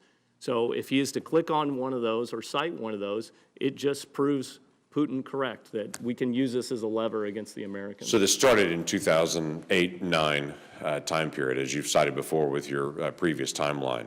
Even before this rose up, even when there were 16 Republican candidates on the stage, this was a long time coming, and it seemed to be very well organized this time. Part of my question is, I get that completely. Why this time? They look to be more prepared, probing, evaluating states, trying to get into voter records, trying to be more active in the process. They have plausible deniability. If you wanted to run this during the Cold War, you would have had to put agents inside the United States. They would have been stalked by counterintelligence professionals. They would have been run down. You couldn't have gained an audience on a communist newspaper, for example. Today, you can create the content, gain the audience, build the bots, pick out the election and even the voters that are valued the most in swing states, and actually insert the right content in a deliberate period. They pre-planned it. They were based a year and a half out. They're doing it today on the European elections. And here's the other thing that needs to come up. They try all messages. We've been very focused on, our presidential election. The Republicans, tend to come up. But the Democrats, they were there too. They were with Bernie Sanders supporters trying to influence them in different directions. So they play all sides. Much like I learned in infantry school about how they use artillery. They fire artillery everywhere, and once they get a break in the wall, that's where they swarm in and they focus. And they do that very well today. You'll see them in Europe supporting people on the left or right, whichever will dismantle the democratic function that they're after. So I think the important point moving forward is we have to educate our public and even our institutions. And the mainstream media is right to be taking some on the chin right now. They've fallen for a lot of these fake news stories. They've amplified it, and they've not gone back and done good fact-checking. The media needs to improve. Our U.S. government institutions need to improve. And we got to help Americans understand what the facts are. Because if we don't, we are lost. We will become 2 separate, maybe 3 separate worlds in the United States, just because of this little bitty pinprick that was put in by a foreign country. Which is their goal on that, Mr. Chairman? You're welcome. Senator Manchin. Mr. Chairman, thank you so much. I want to thank Senator King for allowing me. I have another meeting I've got to attend, but I wanted to ask this question. I've been around long enough to remember that my school desk at home protected me if I jumped underneath of it, held my head during the nuclear attack from Russia. I'm not sure that my United States Senate desk, if I jump underneath of it and hold my head, will protect me this time. And that's putting it mildly. With that being said, much has been written about the new hybrid style of warfare practiced by the Russians recently in Georgia, Crimea, and Ukraine. To be brief, Russia believes the lines between war and peace are blurred. Wars are no longer declared and no longer fought in a traditional manner.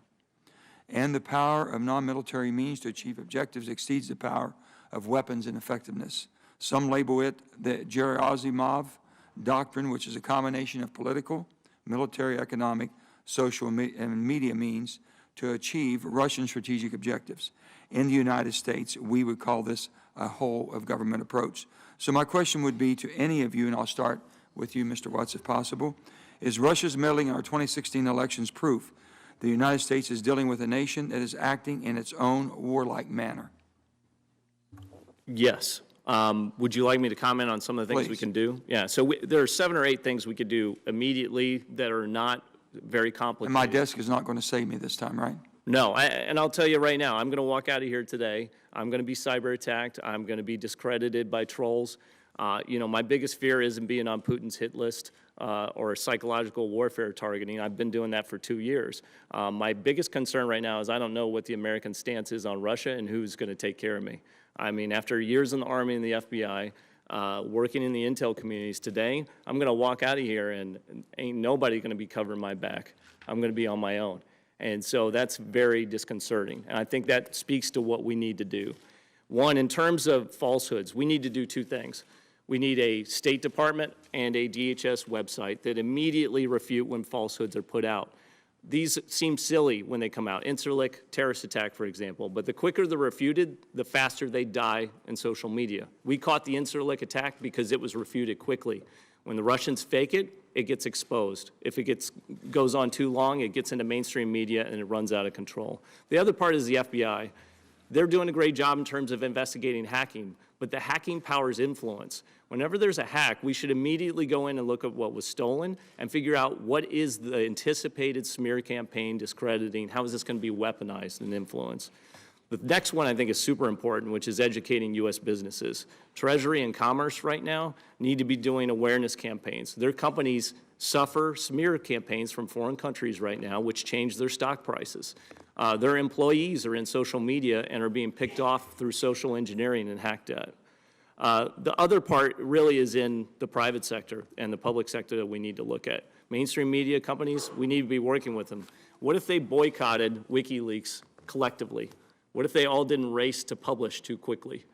If those damaging, stolen information that is misconstrued oftentimes doesn't get into the mainstream media, if all of them block it out, Russia's influence dies on the vine. And the last thing I think is the social media companies. Whether we like it or not, social media has become the news provider for almost all Americans. Our preferences shape what we see, and our friends share stuff with us, and it reinforces our views. And so I think that for them, they're worried about these state-sponsored groups in their systems and how it's going to erode their company. Dr. Gordon, I'd like to ask you, if possible, when the Iron Curtain fell and Russia fell out of the world power status, superpower status, I might say, how long was that hiatus? And when it came back, did it come back with a vengeance because of Putin's leadership and determination not to be shelved? Turn your mic on, sir. I wish we knew, had more information about, about this. Some areas we know a lot, and some areas... Well, do you all see basically a drop-off of their, during the 90s? When we do see a bit of a drop-off, yes. However, the training and the development of cadre continues. The hierarchy wasn't well established in terms of controlling all the various aspects. Was it under Putin, basically, all this came back? Can anybody say that, Dr. Yes. Rumer? Yeah. Yes, sir. In the 1990s, Russia was flat on its back. It just didn't have the resources, and a lot of the capital in this area that it had accumulated basically fell apart. I think they were very, very frustrated during the Balkan Wars when they really couldn't counter what they saw as our information domination of the airwaves. So in the early 2000s, when their economy came back, the apparatus came back with it too. Could I just add one? Could I just ask one thing, because my time is running out here? Under Putin, do you believe it's impossible to build a relationship to basically bring this back into some type of civility or order? Is it he's just absolutely, totally committed the direction he's been going and will continue to go no matter what? Can I just add an answer to that quickly? It depends on what the costs are. In other words, what are we going to do in response? So he only reacts out of power, strength. He only reacts back out of strength, if we have the strength. Well, most of us react to power and strength too. But in this case, we don't yet have enough information. I mean, the committee and the study that you're doing is very important for us, not just scholars and studying this subject. It's very important because we can't really answer the question about why this time and why it's successful. We're not even sure what happened here. Now, we have the ICA statement of January. But I just sort of want to put in a note of caution here. We sometimes in the United States think we know things, and we have a sort of group think, and we all express certain views. And then we find out that later on maybe the source of our evidence, the way we put the evidence together, didn't really make as much sense as we thought it did at the time. Now, we've had that in our recent experience. I mean, in the 90s and 2002 and 3, and so on. So I would just say we need a little bit of caution here to be able to know exactly what happened. There's so much information out in the real and false and mixture. Sir, I want to thank you so much. I'm really exceeded my time. They've been so kind to me, but thank you. Senator Cotton. Thank you, gentlemen, for your appearance this morning. I want to return to the topic Senator Langford broached, which is why Vladimir Putin and Russia's leaders thought they could get away with such a brazen set of actions last year, and doing so in a, quote, noisy fashion, as Director Comey testified last week. Dr. Godson, I'd like to hear your point of view on this, and specifically I'd like to hear your thoughts about the context in which Vladimir Putin did this in 2015 and 2016. In the previous 8 years, Russia had invaded Georgia. It had invaded and seized Crimea. Its rebels had been supported and backed in eastern Ukraine to occupy the Donbas. They'd been provided missiles that had shot a civilian aircraft out of the sky. Russia had repeatedly violated the INF Treaty. And the Obama administration had come into office proclaiming a reset, and then in 2012, Barack Obama mocked his opponent for claiming that Russia was our #1 foe and promised Dmitry Medvedev that more could be done after the election when he had more flexibility. Would that series of events have emboldened Vladimir Putin to think he might be able to get away with such a noisy intrusion into our political system? Well, I would suggest that you're right. I think that this does not help in restraining Russian interests in expanding in the near abroad and as far abroad as they can. And so that the train of actions that you described there didn't exactly persuade him that we would take his intervening in other matters, such as elections, seriously. And so that it's going to take, I think, some time and some activity by the United States, some important activity to be able to establish our reputation in this arena. And I know it's beyond the sort of just the remit of the Intelligence Committee, but intelligence can play a major role in this. But I think this is a whole of government business, a policy issue, and so it's going to be more than intelligence. But I would hope, though, that we are, in fact, gaining the kinds of information we need to have an informed judgment about that you are asking about. In other words, was he tempted by our lack of action?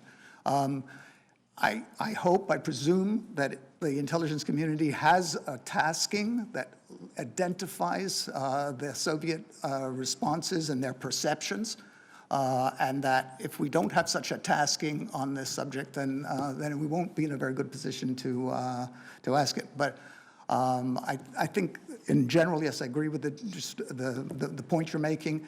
I think the evidence is strong, but we need stronger information to keep us to give us a better judgment on this kind of issue. Dr. Rumor, I don't think you've had a chance to opine on this question yet. Thank you, sir. I believe that the biggest factor in Putin's decision to pursue this aggressive line of intervention in our domestic politics has been the realization on their part, as Mr. Watts has suggested, that this is a very lucrative environment in which they can achieve a lot with even a remotely plausible claim of deniability. So I think they just took advantage of the environment here. Mr. Watts. Yeah, I'd like to add two things to what I said before. One, I don't think they thought their hand was going to be exposed as much as it is today. I think they thought they could do it in a more subtle fashion. And so my belief is right now in Russia, they're probably trying to figure out how do I manage this situation now where I have extended myself.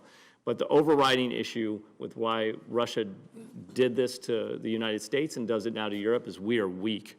We do not respond. We have no organized response as a country or even policy towards Russia right now. So I think until we set the boundaries about how we are going to either push-pull with them, they're going to move as far as they can, pushing. And then when we set our policy positions, which we don't have right now, they'll move in kind based on whatever that is. I have one final question about active measures. Dr. Godson, you talked in your testimony, or in your opening statement, about some of the history of Russian active measures. It's been going on for a long time. Bob Gates, former director of the CIA and Secretary of Defense, wrote in his first memoir, From the Shadows, about Russia's campaign against the NATO deployment of intermediate-range nuclear forces in Europe in 1983, quote, "During the period, the Soviets mounted a massive covert action operation aimed at thwarting INF deployments by NATO. We at the CIA devoted tremendous resources and effort at the time to uncovering this Soviet covert campaign," end quote. The United States is currently undergoing a long-delayed, deeply needed nuclear modernization campaign, upgrading our bombers, our dual-capable aircraft, our ground-based missiles, a long-range standoff cruise missile, and our submarine capability as well. Do you believe there's any chance that Russia is not currently engaged in an active measure campaign to try to thwart that modernization effort in the United States? I think you're right. I do believe almost certainly that they are, if not already engaged in it, they will be. Because that is simply what Russia does. That is simply what this particular leadership, the successors to the previous generations, yes, believe and do. I don't think it's inevitable all Russians will do this, but I think these fellows will do it. I apologize, gentlemen. My time has expired. Senator King. Thank you, Mr. Chair. Just to sort of sum up what I've heard this morning, number one, it appears that we're engaged in a new form of aggression, if not war, that the Soviet Union and now Russia has been utilizing for many years, but is now taking it to a much higher level. It strikes me that Vladimir Putin is playing a weak hand very well. A couple of questions to try to, very, very short.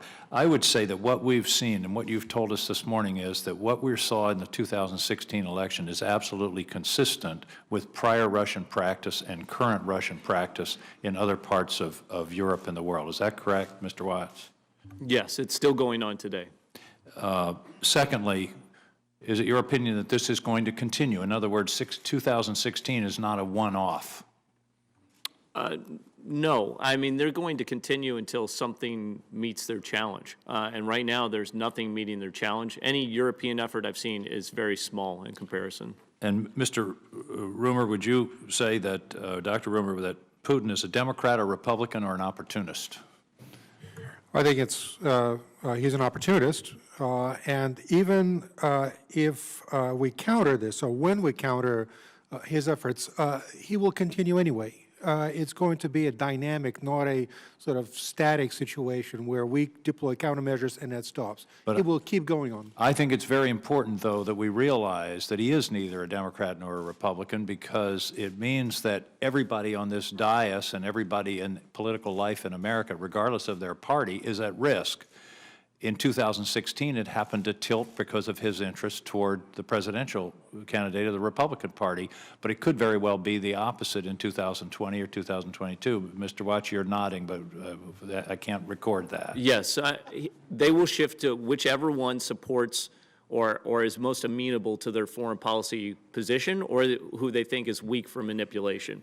They will go with whichever one it is. And one thing that was mentioned today somewhat briefly, but it came up in some of the questions, is not only did they hack the Democratic National Committee and misinformation and disinformation and all of that, but they also pushed and probed into our state election systems in a number of states.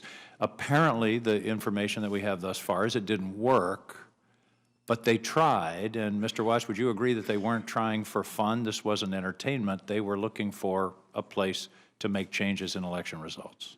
What no one's talking about is the information nukes that Russia sits on right now, because they hacked 3,000 to 4,000 people. I think this afternoon you're going to hear on the cyber, more technical side, this hacking was pervasive. We've focused on the DNC. I've been targeted. Some other people have been targeted that I know. they have our information. So anytime anyone rises up that they choose against, whether it's Republican or Democrat, Congress or executive branch or a state official, they've got the ability to do the same thing they just did over the past year. And I want to touch on that in a minute, but I do want, do you believe that they will try again to compromise state-level election voting machines, registration rolls? They could. That's what they tried this time. I don't think it's about breaking into the election machines. The goal is to create the perception that the vote may not be authentic. And so that's why it's smart to target voter rolls, because just the act of hitting a voter roll doesn't change the votes, but then you can run an influence story that says there's voter fraud in the United States, that the election's rigged, that the count wasn't accurate, and you can gain traction with it. It's a pinprick perception that they're trying to create. You've mentioned several times, and I think the Russian term is kompromat, and I think it's interesting that they have a Russian term, which is compromising information. And this is active in the sense that not only can they take things off your computer, they can put things on your computer that will compromise you. And I think that should send a shudder through all Americans that this isn't only taking, if you can be very careful in your emails, but something can show up on your computer that's fake, and you could be in a lot of trouble. This is one of their techniques, is it not? Yes, Americans should look to Europe, where this has happened quite a bit more frequently. And finally, you talked a bit about defenses, and I think this is something that our committee in its report is going to have to look at. Cyber strategy is one. We have no cyber strategy in this country. There's no knowledge around the world of how we will react to a cyber attack, and I think that's part of what we have to do. Digital literacy, and that is people understanding the limitations of what they have on the internet. My wife has a sign in our kitchen that says, the problem with quotes on the internet is you can't determine whether they're authentic. Abraham Lincoln. Right. And, you know, we have to educate our people that they can't believe everything that they read on the internet. And part of that is, I think, your very creative suggestion of a kind of Snopes, expanded Snopes to check the validity, so people at least know, okay, there's some likelihood that is untrue. And finally, public awareness, which is what this hearing is all about. Thank you, Mr. Chairman. I appreciate it. Thank you, Senator King. Senator Cornyn. Mr. Chairman, let me start by complimenting you and the Vice Chairman again for your leadership, and it's really important. I saw Senator Langford, Senator King, thank you. I'm had a blank on TV this morning talking about why this is so important to our country and why it's so important we have a bipartisan investigation and follow the facts wherever they may lead. But Mr. Watts, let me follow up on some of what Senator King was alluding to. I remember, of course, it wasn't that long ago where the Office of Personnel Management was hacked and 21 million records, personnel records, were stolen of U.S. government workers. Of that, about 5 million plus fingerprints included. I'm also remembering that a few years ago there was a story, I think it was in 2016, a story about the tactics that Putin uses to discredit political opponents in Russia and elsewhere. The New York Times story I pulled up said, foes of Russia say child pornography is planted to ruin them. The sort of tactics that are being used both domestically and internationally against foes of the Putin administration, the sort of hacks, the cyber attacks and the access to personnel records, the computers of all of us, all of these render us susceptible to this sort of influence campaigns, correct? Yes, Americans need to understand that anything they do on the computer can be public at some point. And just because it appears on the computer doesn't necessarily mean it's true.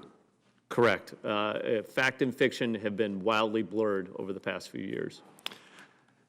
Regarding the last election and Putin's active measures effort, is it reasonable to conclude that any efforts made to weaken the candidacy of Hillary Clinton by doing damage to her reputation, credibility, and political standing would have been a desirable outcome for Russia, even if she were elected president? Yes, the goal was either to get your candidate elected that you approve of, or to just totally discredit and undermine the mandate of whoever does win, should it be your opponent. Mr. Ruber? Yes, sir, I agree. So do we have any reason to believe that Putin knew more than the pundits and pollsters did here in America about the outcome of the election before it occurred? No. The electoral result is what I'm referring to. I didn't think so. Dr. Godson, you mentioned earlier, and I believe several of you alluded to this, about a strategic approach to countermeasures.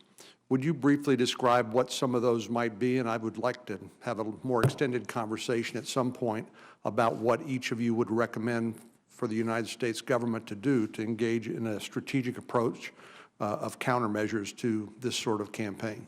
Dr. Godson? Well, we have had a historical precedent for developing that strategic approach. This is actually what happened in the Reagan years, that we decided that we had to. It was a major active measures offensive, much higher than people had expected, and we had to respond. And so there were a couple of things that were done then, which seemed to be quite effective, and I would recommend we take those things that worked and put them into our strategic approach. This will take Could you give us a few examples? Yeah. Well, one is what we're sort of starting to do now, and what you're starting to do is educating the American and other populations about the threat of active measures and the price one can pay for successful active measures. So that when they know and hear about it, they're not taken by it. It doesn't influence. So one is education. A second capability that we would need would be then sort of ways of reducing the effectiveness of the active measures. First is warning, anticipating, education, and then what can be done to reduce the effectiveness of the active measures. And one of the things that worked in the past was exposing the perpetrators of the active measures, preferably in real time, but anyway, exposure. As Mr. Watts pointed out, the advent of social media and the use of social media to move fake stories around the internet and to get mainstream media to pay attention to them, and without authenticating the source of the information, then repeating it, successfully amplifying that message strikes me as a huge challenge. Right. All of us have run for elections and had to deal with the changes in the way we communicate with each other, and it is a huge challenge. I don't know how we get to the bottom of this and find some site, some trusted site, government or otherwise, that says this is the truth, this is not the truth. Don't believe what you're being told. Well, we did, Senator, we did have some good experience with it. We didn't have the machines. They didn't have those capabilities, the mechanical capabilities, but we still were able to discredit a lot of their active measures and the apparatus, and so it was effective for a while. The third part of this, though, is sort of really the hard part is what kind of whole of government responses are we going to develop to actually deal with the problem? We sort of have to come to grips with this, and as I said, this may not be the only committee that has to deal with this, but we have to say, what are we willing to tolerate? Are there any red lines for us that if they go over this line, then there will be these kinds of responses? We developed this kind of deterrence policy. We have rules of the road in deterrence, so both sides don't get too close to each other on these on nuclear weapons issues. But we're going to have to start to figure out what it is we're going to do and what we're going to accept and what we're going to tolerate and what kinds of responses we're going to have, not just once in a while, but consistently in this arena. And I thank you, though, for the question. Thank you. Thank you, Mr. Chairman. Senator Harris. Thank you, and I want to thank the chairman and vice chairman for this open hearing. As this committee conducts its investigation into Russia's interference with our 2016 United States election, the American people need to fully understand the threat that we face and what we must do to protect ourselves in the future. And let's all be clear about what happened. We know, as has already been determined by the CIA, the FBI, and the NSA, a foreign country, Russia, attacked the heart of our democracy. an American election for the President of the United States. And they can and will do so again if we do not act urgently. We must get to the bottom of this. We must be thorough, we must proceed with urgency, and we must be transparent. That is vital to protect the public's trust in us, and it's what the American people deserve. And I know we can do so while protecting classified sources and material. Items that must remain classified in order to protect our national security, the sources of our intelligence, and the sensitive methods by which we collect it. This hearing is a first step to understand Russia's interference, but it cannot end here. We must build on today's hearing with future open hearings as much as possible. And I strongly believe an informed public is one of our best weapons against future attacks. That being said, I have a question for all of you, and I'll start with Mr. Watts. Earlier this week, former President Vice President Cheney said Russia's interference in our election should be considered an act of war. Assuming this was an act of war, Russia is investing in cyber weapons and cyber soldiers, which we call trolls, while we continue to invest in conventional weapons. As we invest in fighter jets and aircraft carriers, Russia is investing in state-run media from which it can push out fake news. As we consider investing more than $600 billion in our defense budget, Russia has approximately 1/10 of that amount in their budget and is developing its cyber warfare capabilities. I strongly believe cyber may be the new frontier of war. And so my question for you is, was this an act of war? And are we prepared for this new form of warfare? And equally important, given the everyday challenges of Americans in their everyday lives, why should they be concerned about this?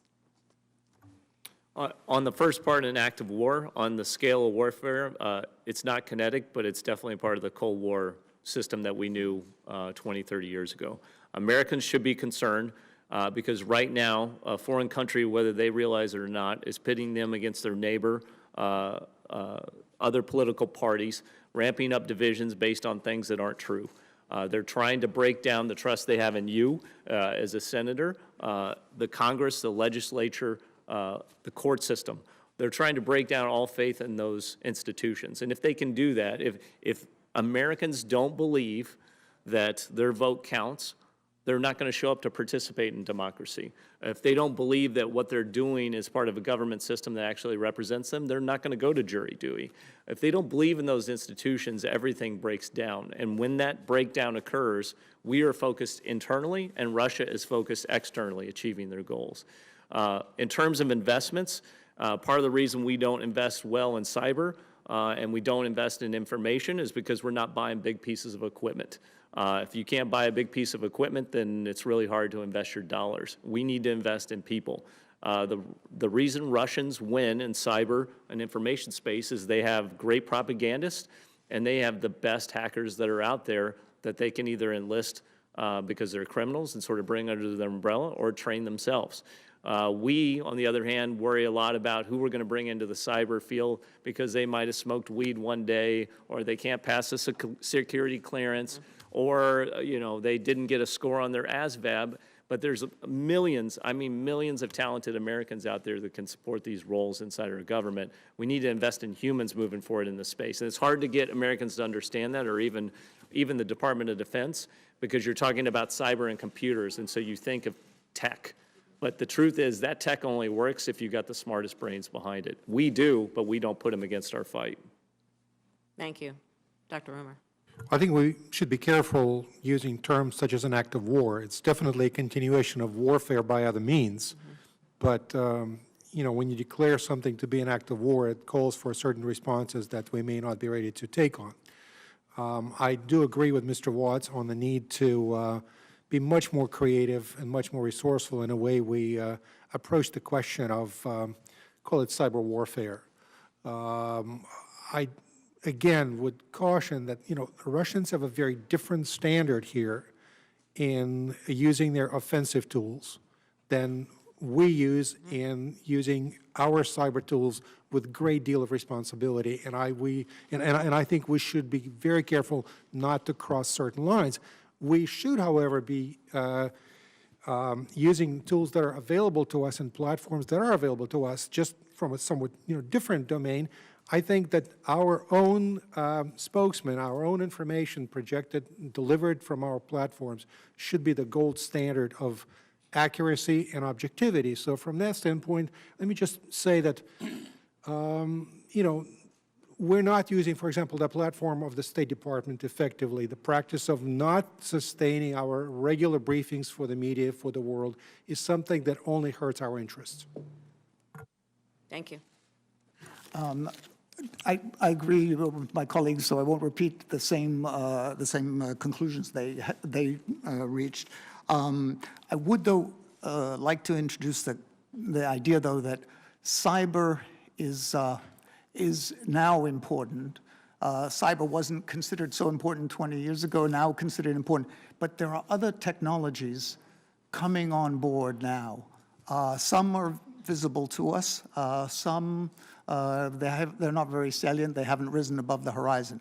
There are a whole number of technologies that are not internet dependent. And as we look at active measures now and into the future, I would think that would be on the agenda. I'll give just one example, virtual reality. Anybody who can set up the reality is going to have a very decided advantage in politics and other areas. And so as we're looking at cyber, and you are going to have a hearing and other studies of this, I would say just that we should broaden the concept of technologies that are going to be available, coming online, and it's be extremely unlikely that the Russians would ignore those technologies. And so maybe that would be something to add to the already busy agenda that you have. And thank you. Thank you, Senator Thank you. Harris. Thank you to all of our witnesses. All the questions have been asked except for mine. So let me, if I could, spend just a couple of minutes. And I agree with you, Dr. Godson. The ability to impersonate online is the next phase that we will go through. And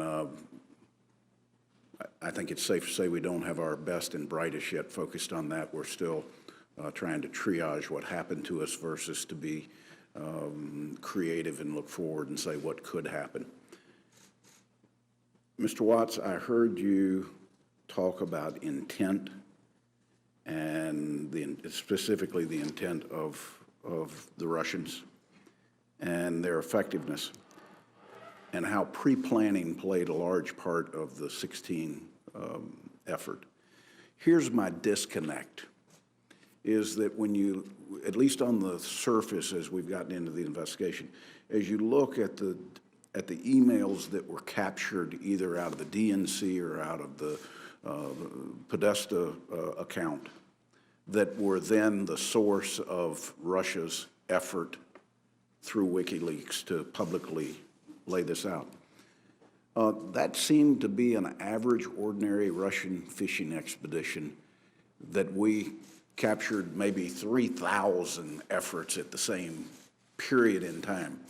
So are you suggesting that they had an effort to mess with the elections and just happened to be lucky enough to stumble across a volume of emails? They go widespread. Whatever are the best nuggets that come out of that is what they run with. They hit a gold mine, and they were able to successfully find the ammunition they wanted. What you see at other cases is they do compromise other accounts. I'm not going to talk about them. I don't want to amplify them, but they're less successful. You know, we'll hear dumps, and you'll be like, oh, this isn't really anything other than what I expected a politician to say. And so they hit a whale whenever they went fishing. But I would also say that somewhere in their cache right now, there's tremendous amounts of information laying around that can weaponize against other Americans. We would agree with you on that.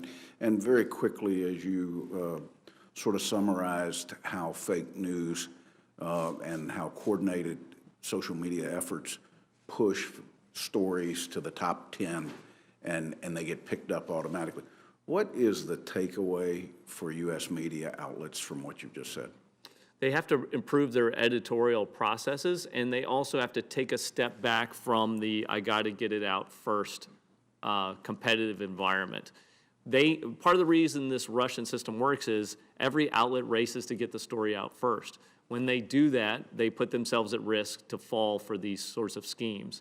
And until they improve that, or until they collectively, we have some sort of standard that either the public or the media holds to itself, we're going to keep seeing them fall for these campaigns, whether it's Russia, by the way, or others. Sure. You're going to see many other nations take this on now. The playbook's been thrown out there. Dr. Rumer, would you like to take the opportunity to address in greater detail what the Russians are doing in the French and German elections? Well, sir,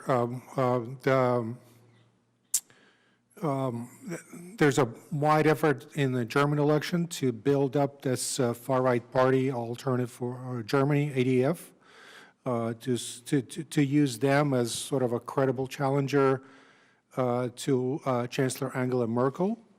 There are countless stories that are being spread through fake news sites, proliferating in the media about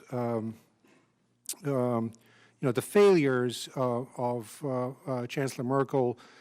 They, as others have pointed out, have exploited the story about the girl that was not raped, but to, again, discredit her in the eyes of the general public, so as to, point out her failure to protect Germany against a flood of refugees. That's one of the major policy initiatives that she took when the Syria crisis broke out. In the French election, we just saw something that really was staggering, and that is President Putin hosted in the Kremlin the leading far-right candidate, and almost with a smirk said that we don't interfere in French elections, but we have the right to engage any candidate in the public domain in that contest. Also, Russian disinformation sources have spread malicious stories about one of the leading candidates, Emmanuel Macron, about his personal life. So for the first time, we're really beginning to see an effort to build up and to absolutely destroy the character of others, having a double impact on potentially on the outcome of the election. Yes, sir. Good. Dr. Godson, just quickly, how did we respond differently when we overcame these active measures by Russians pre-80? And is there a lesson for us to learn from that in our actions now? I think there are a number of lessons, but one was this exposure business, that we learned how to put out information into the public domain that not only was relevant for Americans, but for foreigners. And we briefed that, and we developed teams that could go out and talk about these things, and so neutralize a lot. That was one of the methods that we could replicate. A second was support to elements abroad who are trying to maintain the democratic process. We developed some capabilities to do that. We still have some.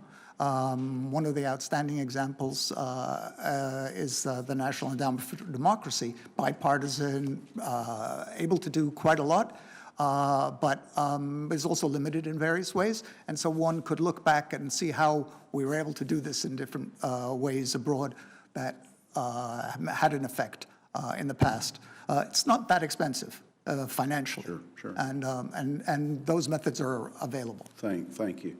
Mr. Watts, just very briefly, has anybody taken you up on your list of recommendations? No. Okay. That did not go unnoticed by the committee. I want you to know that. And nor did the comment that there was agreement on at the table that America's response to date has been woefully short of what it should be. If anything, it should be interpreted, and it probably was interpreted by the Russians, that they can double down and, in fact, do it unscathed.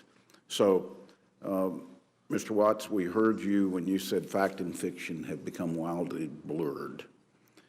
let me just assure you that this committee's mission every day is to do the oversight on the intelligence community, 17 agencies, that assures the American people we do everything within the letter of the law.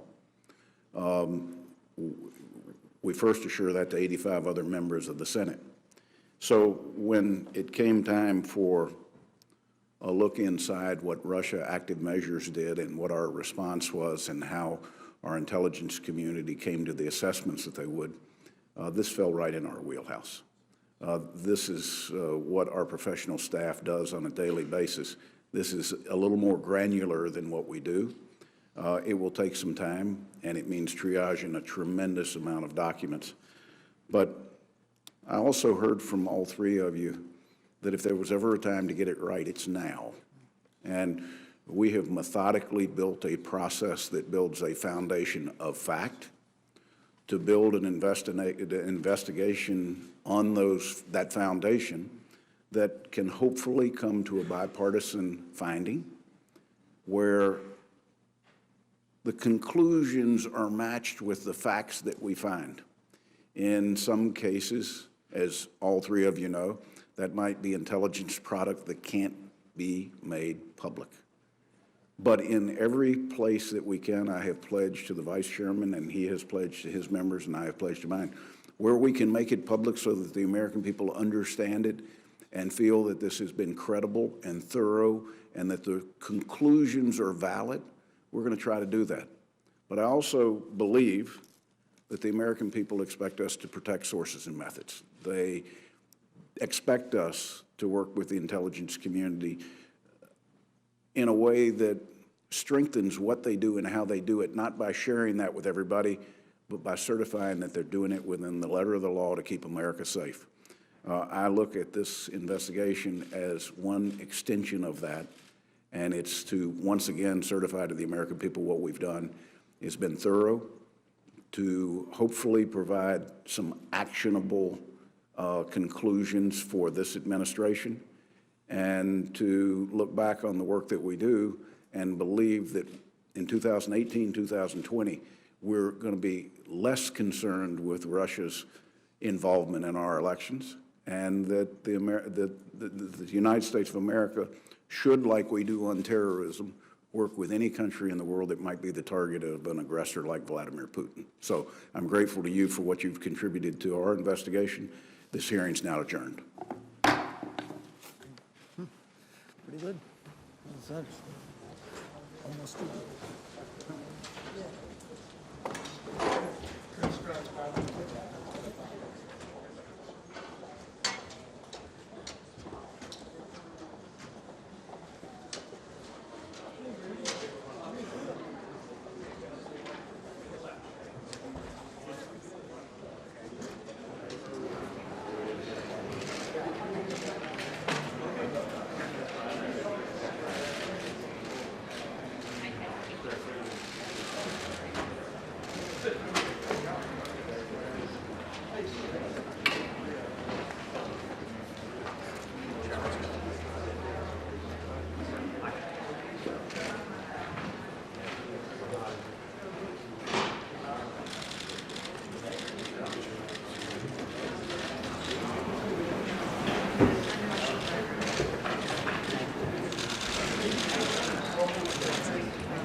Oh,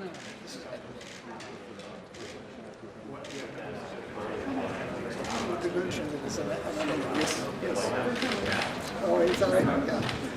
Yes, we enjoy it.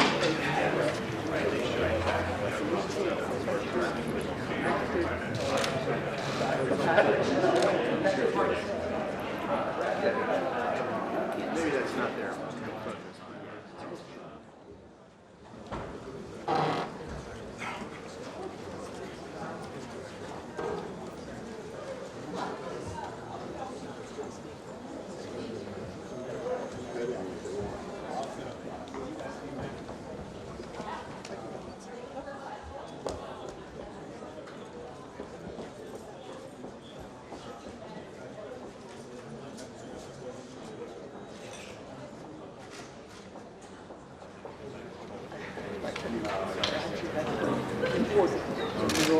Because every guy says he's such a pain in the neck, I can't know what to do with it. This would be the one who's so celebrated. But I telling on this Yes, absolutely, absolutely.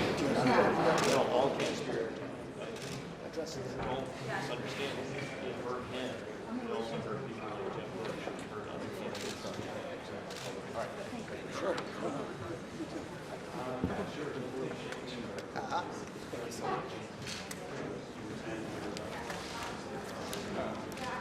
How's life in Georgia? Well, you know, I was many times there in Georgia, reading. It was like Trinity was the president, and I knew the book, and yes, come back to for the church. But I haven't been in a while. But that was fine. Actually, we were your team interrupted physically. No focus on Georgia basketball show for all the European Union. Good. As of since yesterday. And, really? Oh, I didn't know.